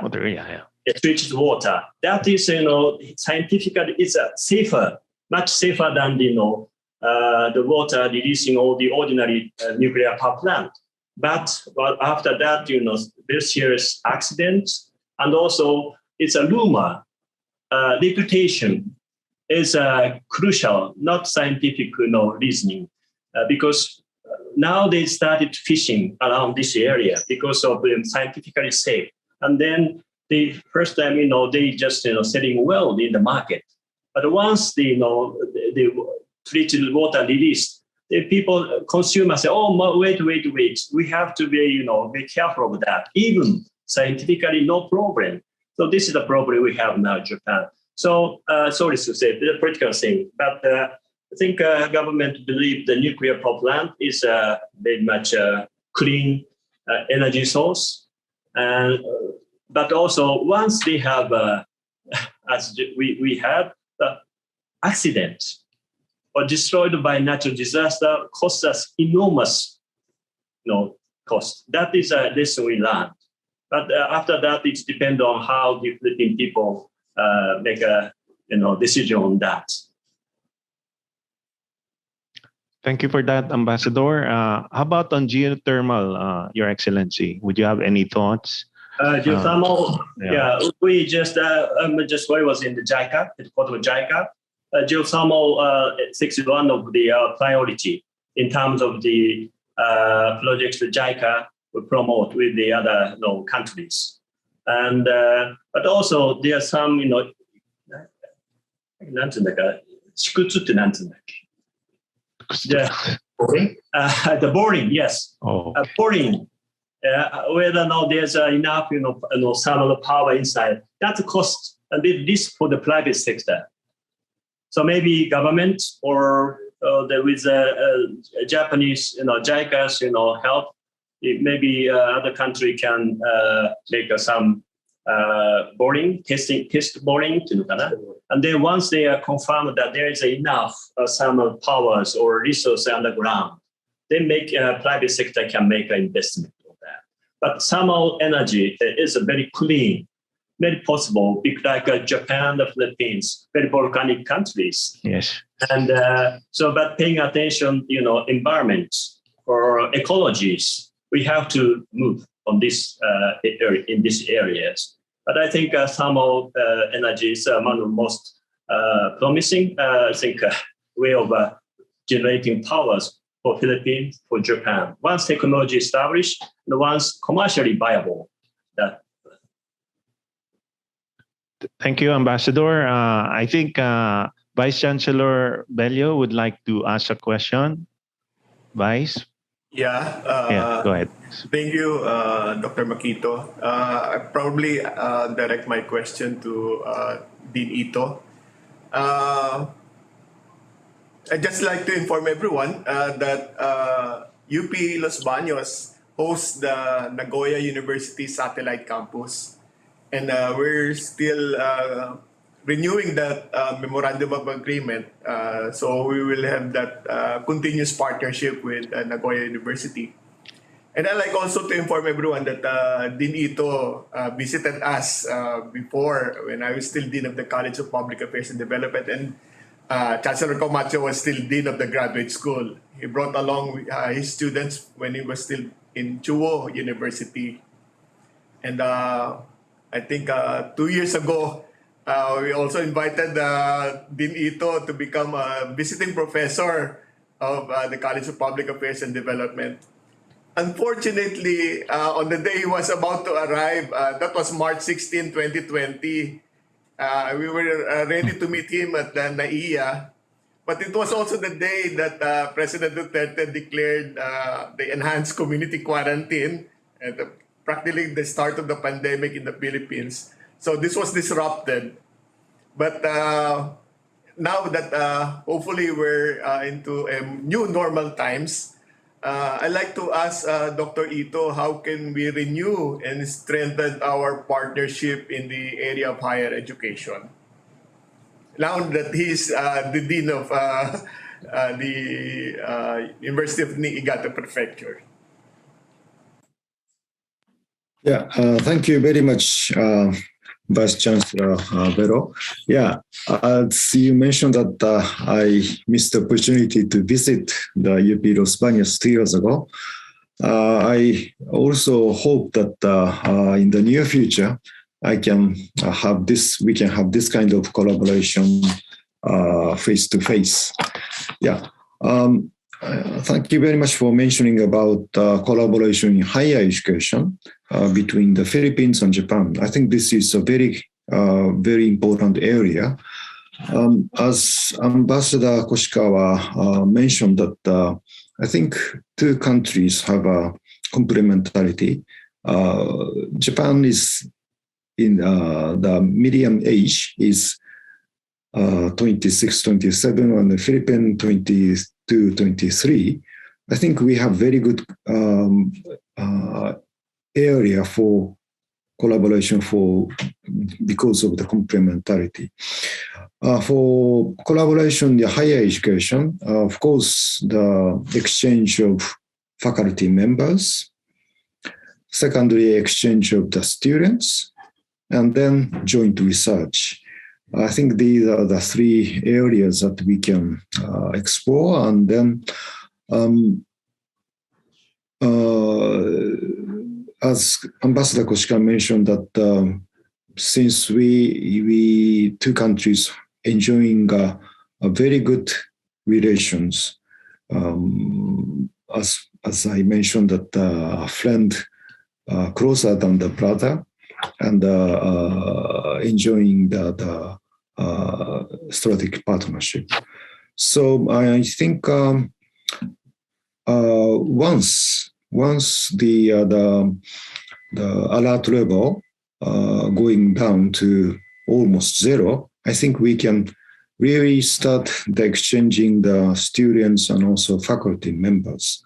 But even before that, as we are now enjoying this online seminar or webinar, I think we can start this kind of exchanges, especially students collaborating one class or joining your students to our classes, and also our students or Japanese students in other university can join in your class. I think with this digital technologies and also the start of this online arrangement, I think we can have more collaboration between higher education in the Philippines and Japan.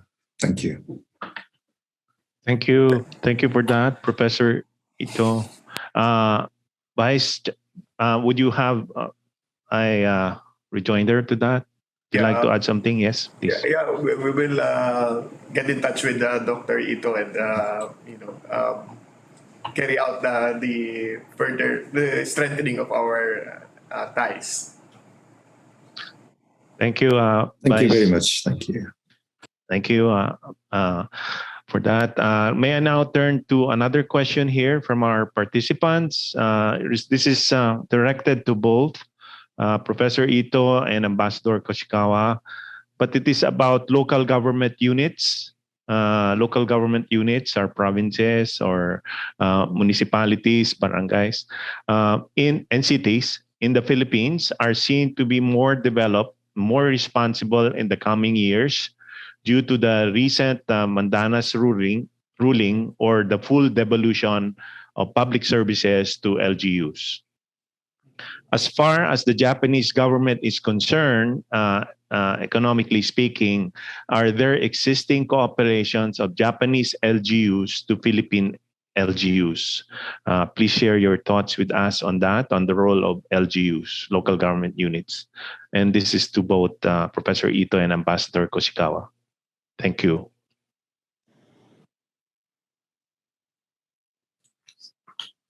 Okay, yes.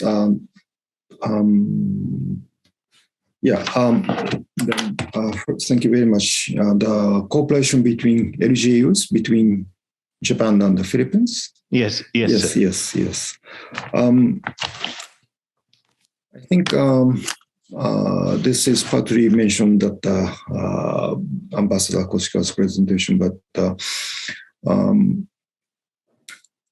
I think Japan, in Japan, especially, I'm now with the University of the Niigata Prefecture, which is not in Tokyo. It's one of the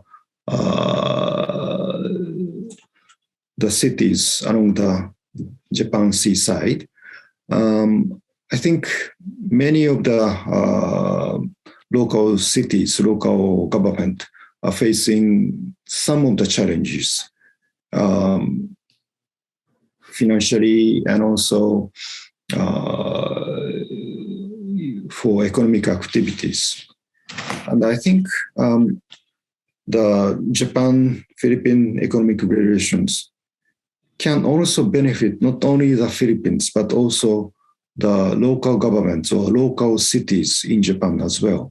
If the companies, especially medium and small and medium companies in, for example, Niigata Prefecture or other local cities, can have some collaboration with Philippine company, or if the companies in Niigata can make some investment in the Philippines. I think this is a win-win situation for both countries and also the both companies. I think this, as I mentioned, that reshoring or restructuring of supply chain and also economic liberalization bill can pave the way for those very important developments. Thank you. Thank you very much. Ambassador Koshikawa, would you like to add? Is this something that the Japanese government is open to, or LGUs in both countries would try to craft exchanges that is, as Professor Ito was saying, a win-win situation for all? Yeah, thank you very much. I just answer your question this way. 10 years ago, when I was Director General in charge of international cooperation at the Foreign Ministry, just took initiative introducing the new schemes or program for JICA. The program or scheme to introduce Japanese SMEs to the other countries. SMEs, yes. Because one reason, 99% of Japanese companies belong to the category of SMEs. So in 1960s, 70s, 80s, 90s, Japanese sustainable development was sustained, was realized with these, altogether, these SMEs power, technologies, and products. One company has one technology, one product, one expertise, not so much, comprehensive, but altogether, these, expertise, know-how, product supported Japanese sustainable economic development in Japan. But now in 21st century, 2020, 2010, some of their market are disappearing in Japan. We don't need such a, product, know-how, expertise. On the other hand, those technologies, expertise, and product would be much indispensable, needed in other countries. Maybe in the Philippines, in Vietnam, in Thailand, Indonesia. But for the SMEs, it's an enormous cost, risk to cross the border. They do not have any experience. They don't speak foreign language, only Japanese. They don't know, familiar with business, practicing outside Japan. So as far as they stay in Japan, many of those companies will disappear in the near future. Yeah. So the JICA introduced, government introduced these schemes to introduce, look, we have this small company, but this technology, know-how, is very much suitable. It needed for you now, because from the Philippines, they cannot see the very small technology and know-how expertise, but we know that. So we just, open, some bit. We just want, adopt maybe hundreds companies a year, SMEs, and they introduce those, technology, system, know-how to the other countries. And then, this is a JICA small project, introduction project of SMEs outside Japan. And then, company, the people go to for example, come to Philippines and show the authority in charge. For example, in the agricultural authorities or environmental authorities, all those things. And they, during 1-2 years, once they are, valued or appreciated, then those small and medium enterprises can make a business on the commercial basis with the help of the JB or help of the finance of private banks. And this is just a recognition. And also, we very much welcome the amendment to the Public Service Act, which, easing the restriction on the foreign capital, on the money, on those public services. So, for example, waste management is important, business the local government have to deal.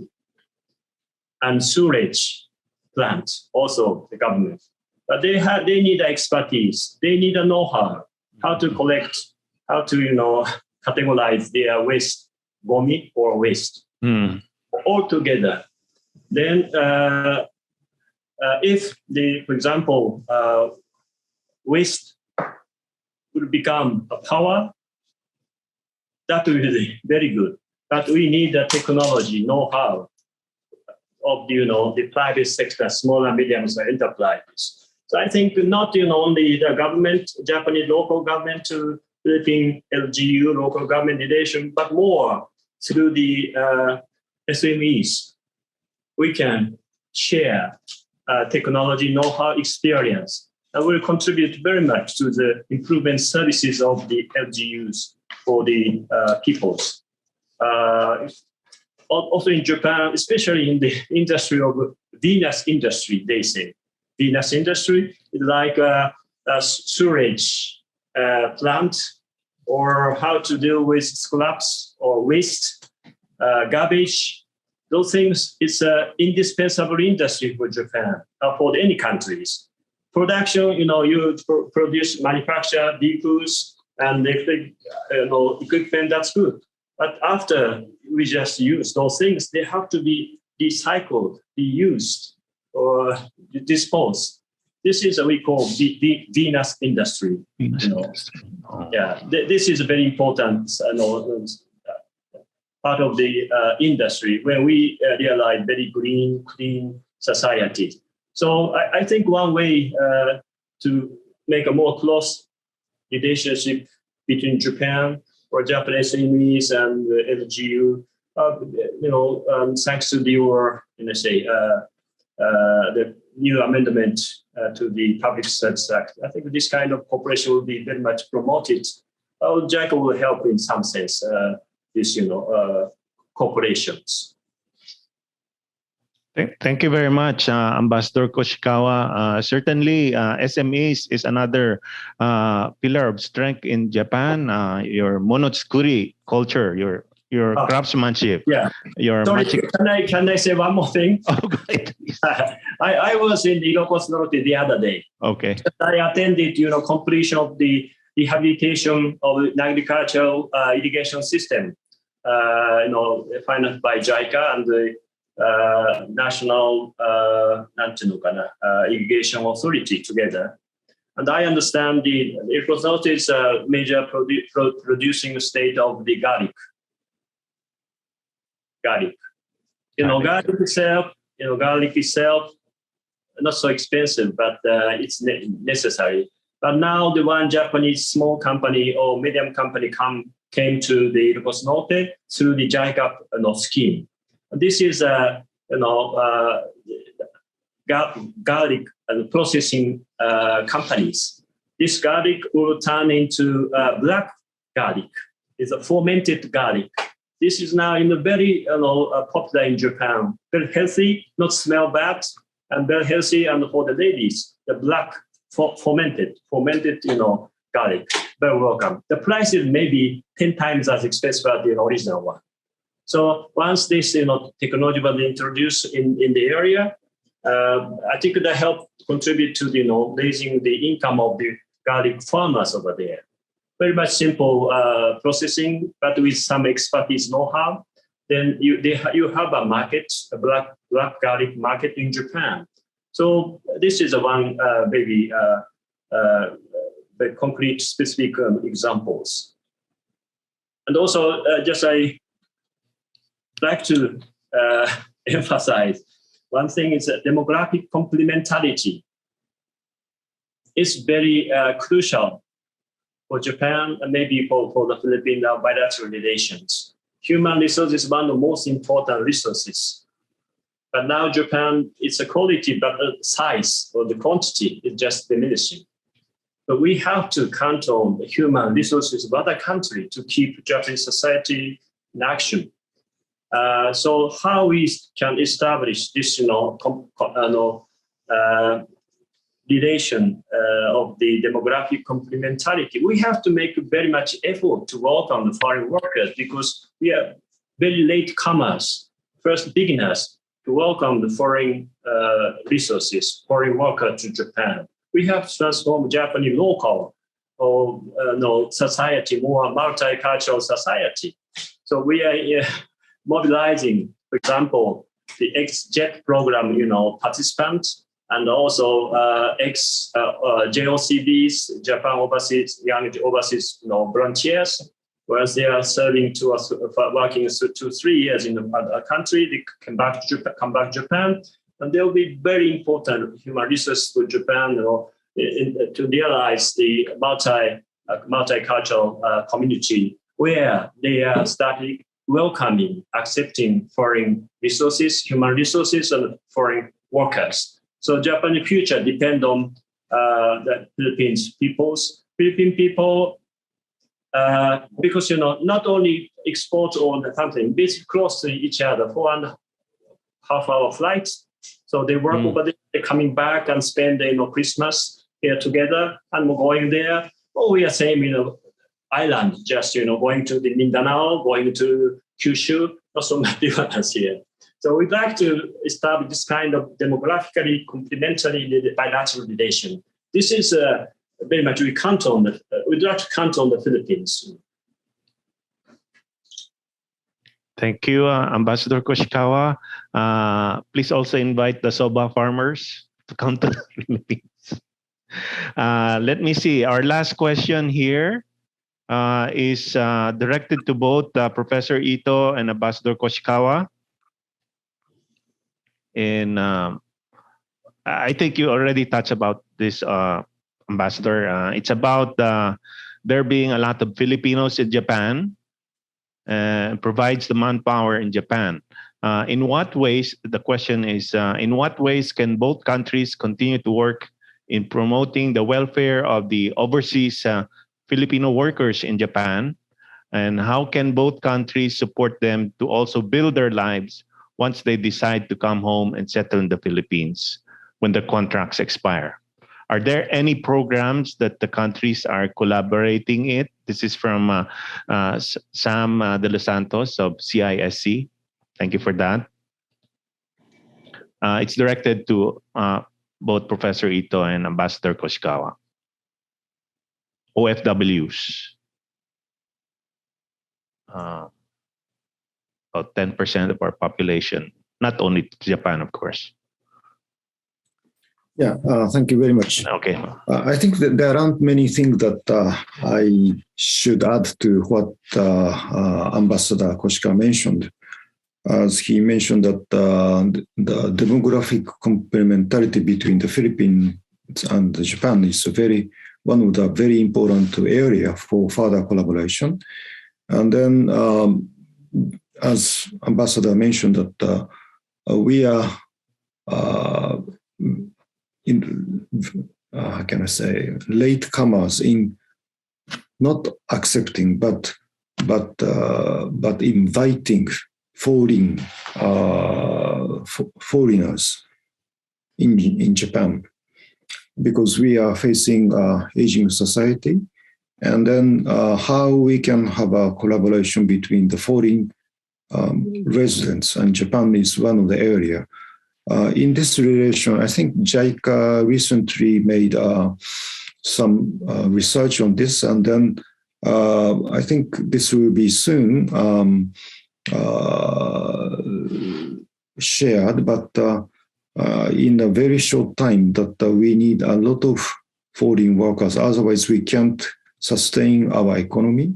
And then for this, Philippines is a very important country for Japan.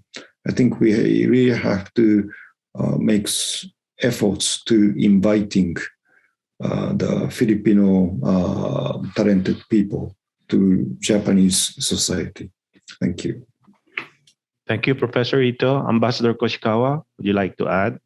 Okay, yeah, thank you very much. As I said, Japan latecomers, beginners, as far as counting on the foreign workers. Japan was closed door to the workers for until very recently 10 or 20 years. maybe first time in our history, we just welcome the foreign workers. So first of all, also in that sense,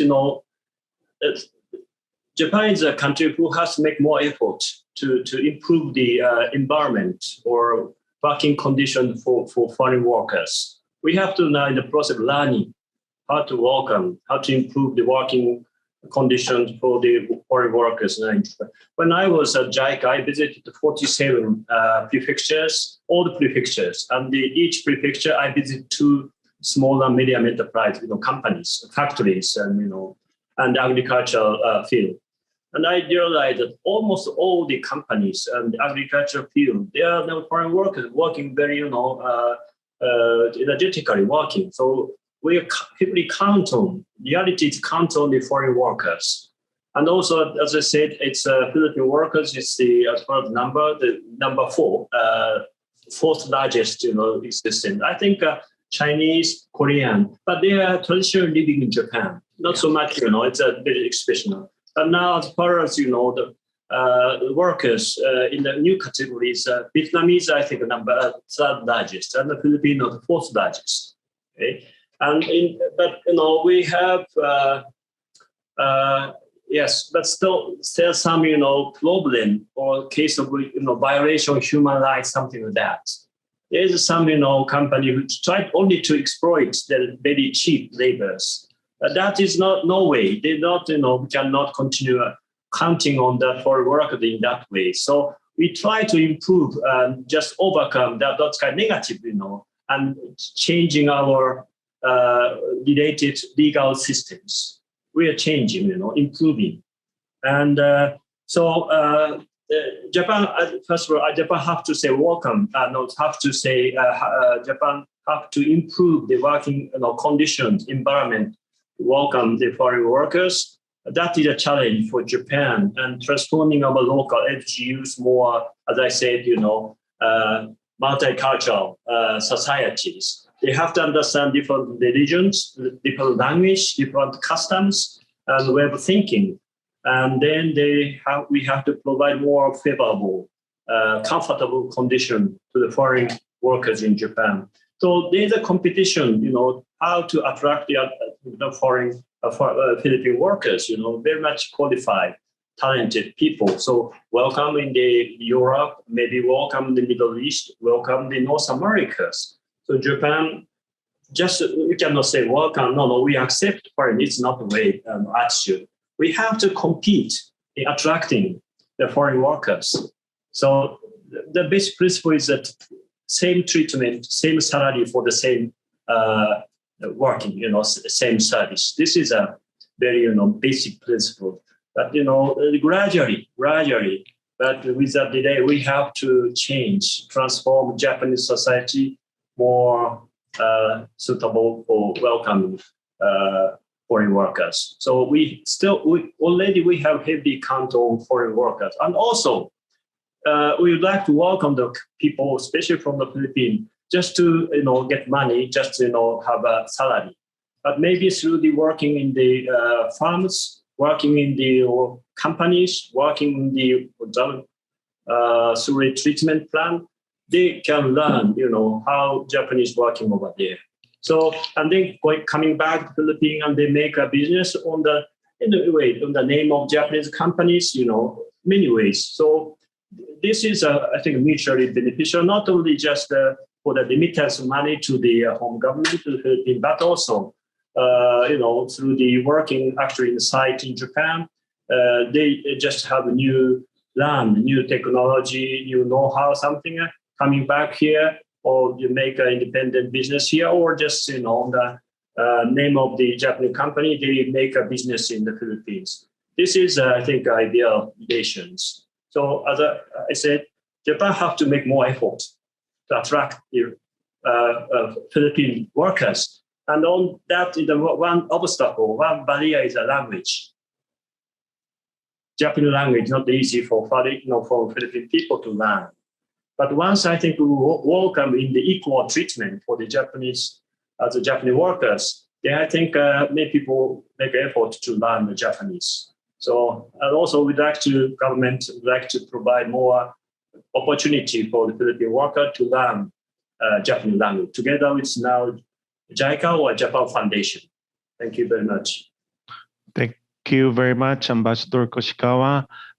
Just to acknowledge the question regarding LGUs was from one of our research staff, David John Rodriguez, who is now involved in a project looking at how LGUs could help out ASEAN in collaboration with Japan, South Korea, and China to further push its agenda of integration. Thank you very much. I think that's all the time. We're actually ahead of our schedule, but I am now being asked to go to the awarding of the certificates. Now we recognize our distinguished resource speakers with the awarding of the certificates to be led by CISC Director Blanquita Pantoa.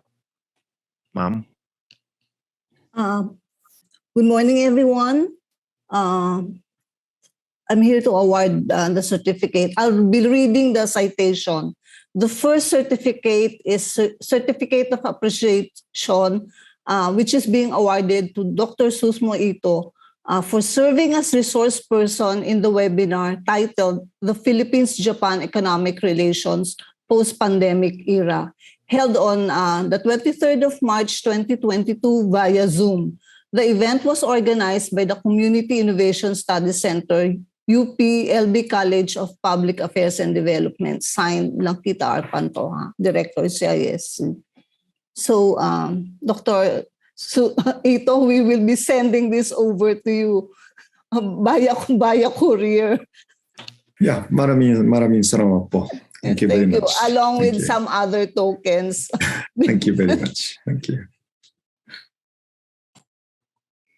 So the second certificate is for Honorable Kazuhiko Koshikawa. The Certificate of Appreciation is awarded to Honorable Kazuhiko Koshikawa for serving as discussant in the webinar titled The Philippines-Japan Economic Relations Post-Pandemic Era, held on 23rd March 2022 via Zoom. The event was organized by the Community Innovation Studies Center, UP College of Public Affairs and Development, signed by yours truly. So, sir, we'll also be sending this through courier along with some tokens. Thank you very much. Thank you very much for accommodating us. Arigatou gozaimasu. Arigatou gozaimasu also. So the third one is for Honorable Jose C. Laurel. It bears the same whatever's written in the Certificate of Appreciation for Ambassador Koshikawa. So I'll not read it anymore. But to the representative of Honorable Laurel, we'll be sending over his certificate together with some other token also. Thank you very much. Thank you very much. Please extend my thanks to Ambassador Laurel. I know to the two ambassadors, you only had a few weeks to prepare, but nevertheless, thank you very much. On behalf of the ambassador, I would like to thank UPLB for inviting us. Thank you very much. Thank you. Yes, I just hope this is not the last time. Yes. Thank you so much. Back to you, Max.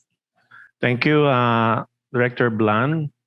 Now I've been asked to, a virtual round of applause to both Professor Ito and Ambassador Koshikawa, please. And fortunately, we cannot be face-to-face. Yeah. Thank you very much.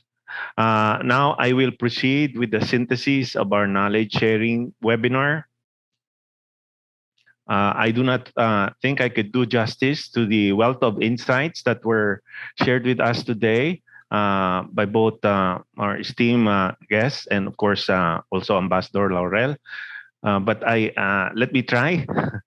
I think one of the major ideas that was being put forward is that the structural change that was brought about by COVID-19 actually presents big opportunities for deepening and broadening Japan-Philippine collaboration.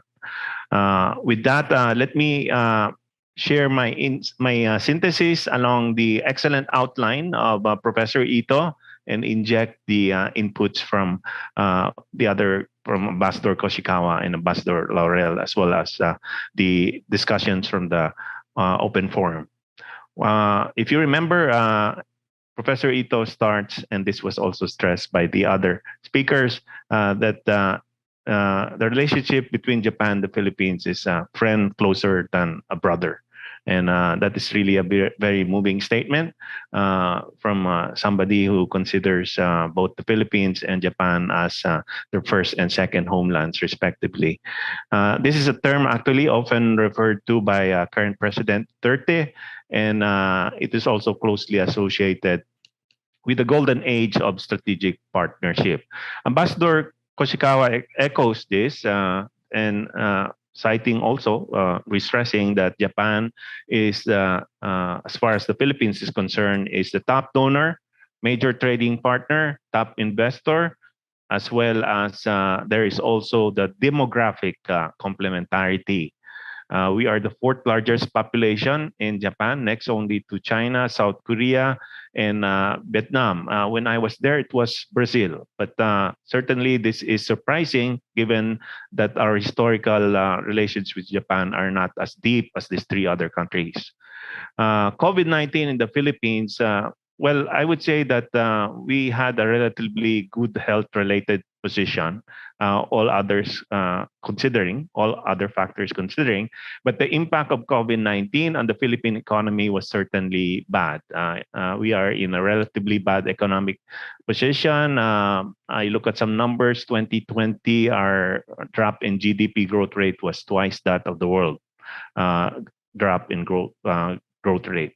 Major changes made during the global COVID-19 was restructuring of the global value chain. This was also touched in the open forum, especially away from Japan. One of the major reasons for that is the geopolitical tension and the need to have more resiliency in face of other restructuring that would come in the future. And also there was a shift of the global chain away from an outward to inward economic policies. And towards an openness towards cross-border services outsourcing and increased servicization. Ambassador Laurel raised the case of the resilient software industry of the Philippines. And therefore, there is a need for investment in digital and communication infrastructure. Ambassador Laurel also added the health sector as one of the sectors that probably would need more collaboration. And Ambassador Koshikawa said that's also one sector we are now studying. Japan is now studying to collaborate. And the regional cooperation between developed and developing countries is also needed, RCEP. There was Senate ratification. Ambassador Koshikawa is really keen on having an early implementation of this partnership. Fifth, possible areas for further economic collaboration between the Philippines and Japan. One thing that stood out was infrastructure spending. And Professor Ito really stressed the fact that we have a very low, in terms of flow and stock, infrastructure spending compared to our ASEAN brothers. And this would also require liberalization, but Professor Ito was very quick to add that that is not a sufficient condition. Liberalization, while that is needed, should be accompanied with enhanced competitiveness. And Ambassador Laurel, also Ambassador Koshikawa says there are already 3 liberalization measures that are soon to be implemented: the Revised Retail Trade Liberalization Act, amendments to the Public Service and Foreign Investments Act. And Ambassador Laurel noted that this complement the reforms like in ease of doing business and the build programs of the current administration. Ambassador Koshikawa stressed that Japan really has vast experience in railway, infrastructure, disaster risk reduction, renewable energy, Coast Guard, pharmaceutical or infectious disease cooperation, and as very importantly also SMEs. Maybe this is close to the heart of CISC, who is involved in empowering and invigorating small communities. Challenges here are a lot, but in particular, I would like to stress the need for continuity of policy and priority, and policy shifting without evidence should be avoided. These were points that were raised by Professor Ito. Sorry for the very short synthesis, but thank you very much again for sharing your insights, Professor Ito and Ambassador Koshikawa. So the next part of our program is the closing program.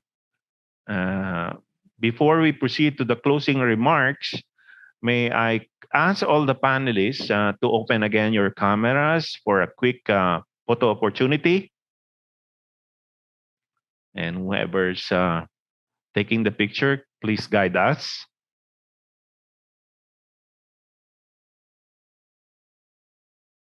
Hello? Hello? Yes. Let me take a Yeah. picture. Panelists, please open your cameras. Stop share. Ready? Okay. Please stop share. Tiny. Yep. Okay. In 3, 2, 1, smile. One more.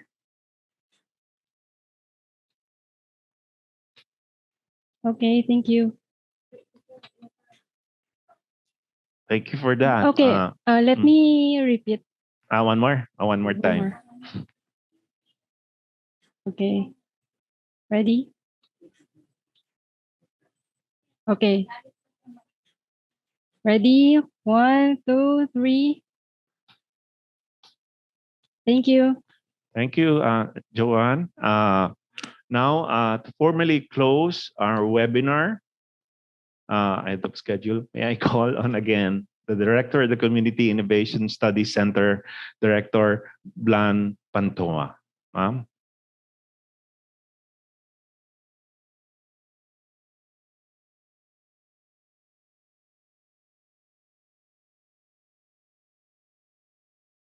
Myself, yeah. Sorry, I was muted. So this webinar just showed that the saying, after the rain comes the silver lining, is true. Dr. Ito discussed extensively the problems that the Philippines encountered during the pandemic. With that, he provided recommendations, which I hope the next administration would consider. His recommendations pointed out possible areas of cooperation between the Philippines and Japan. They had been cited by Dr. Max in his synthesis. It is enlightening to note that Honorable Ambassadors Koshikawa and Laurel cited various ongoing collaboration between the two countries, not just the ongoing but possible collaboration in the future. We just hope that Japan continues to be our friend, as a friend more than brothers, and be our not just our top donor, but more importantly, a top investor and trade partner of the Philippines. The webinar, the webinar also seemed to have opened the doors again for UPLB to collaborate with the Japanese university through Dr. Ito. Having an exchange academic program of faculty members and students and a collaborative research project will definitely be something that UPLB will be anticipating. With this, I'd like to thank Chancellor Camacho, Vice Chancellor Bello, and Dean Bacungis for helping out CISC in conducting this webinar. Special thanks also to Dr. Makito for agreeing to be our moderator. And of course, thank you so much, Dr. Ito, for accepting the invitation. I know it was a short notice. I think we only had less than 1 month to prepare. And I'd also like to thank the two ambassadors for accepting our invitation given the short notice. Thanks also to the UPLB ITC and the Knowledge Management Office, which is headed by Ms. Samantha De Los Santos of CIPAF, for helping us in drum beating this event. Lastly, I'd like to thank the CISC staff for doing a great job in coordinating this webinar. I know it was a tough job given the short period. Thank you for everyone, for all the participants, for joining us in this event. And we hope that you will be able to participate again in our next webinar. Thank you so much, Dr. Max. I'm giving the floor to you again. Thank you very much, Director Blan. Some announcements for the evaluation form. For the e-certificate of attendance, please visit the link indicated there or the QR code that will lead you to the evaluation form. The copy of the presentation slides can also be requested through the evaluation form that you will be answering. There's a deadline. Please remember that the form is only accessible until tomorrow, March 24, 11:59 p.m. Okay. If you want to rewatch this webinar, this recorded, so just go to the official Facebook page of the UPLB College of Public Affairs and Development. Okay, so we thank you all for joining us in this webinar organized by the Community Innovation Studies Center, CIPAP UPLB. Arigatou gozaimashita.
salamat po.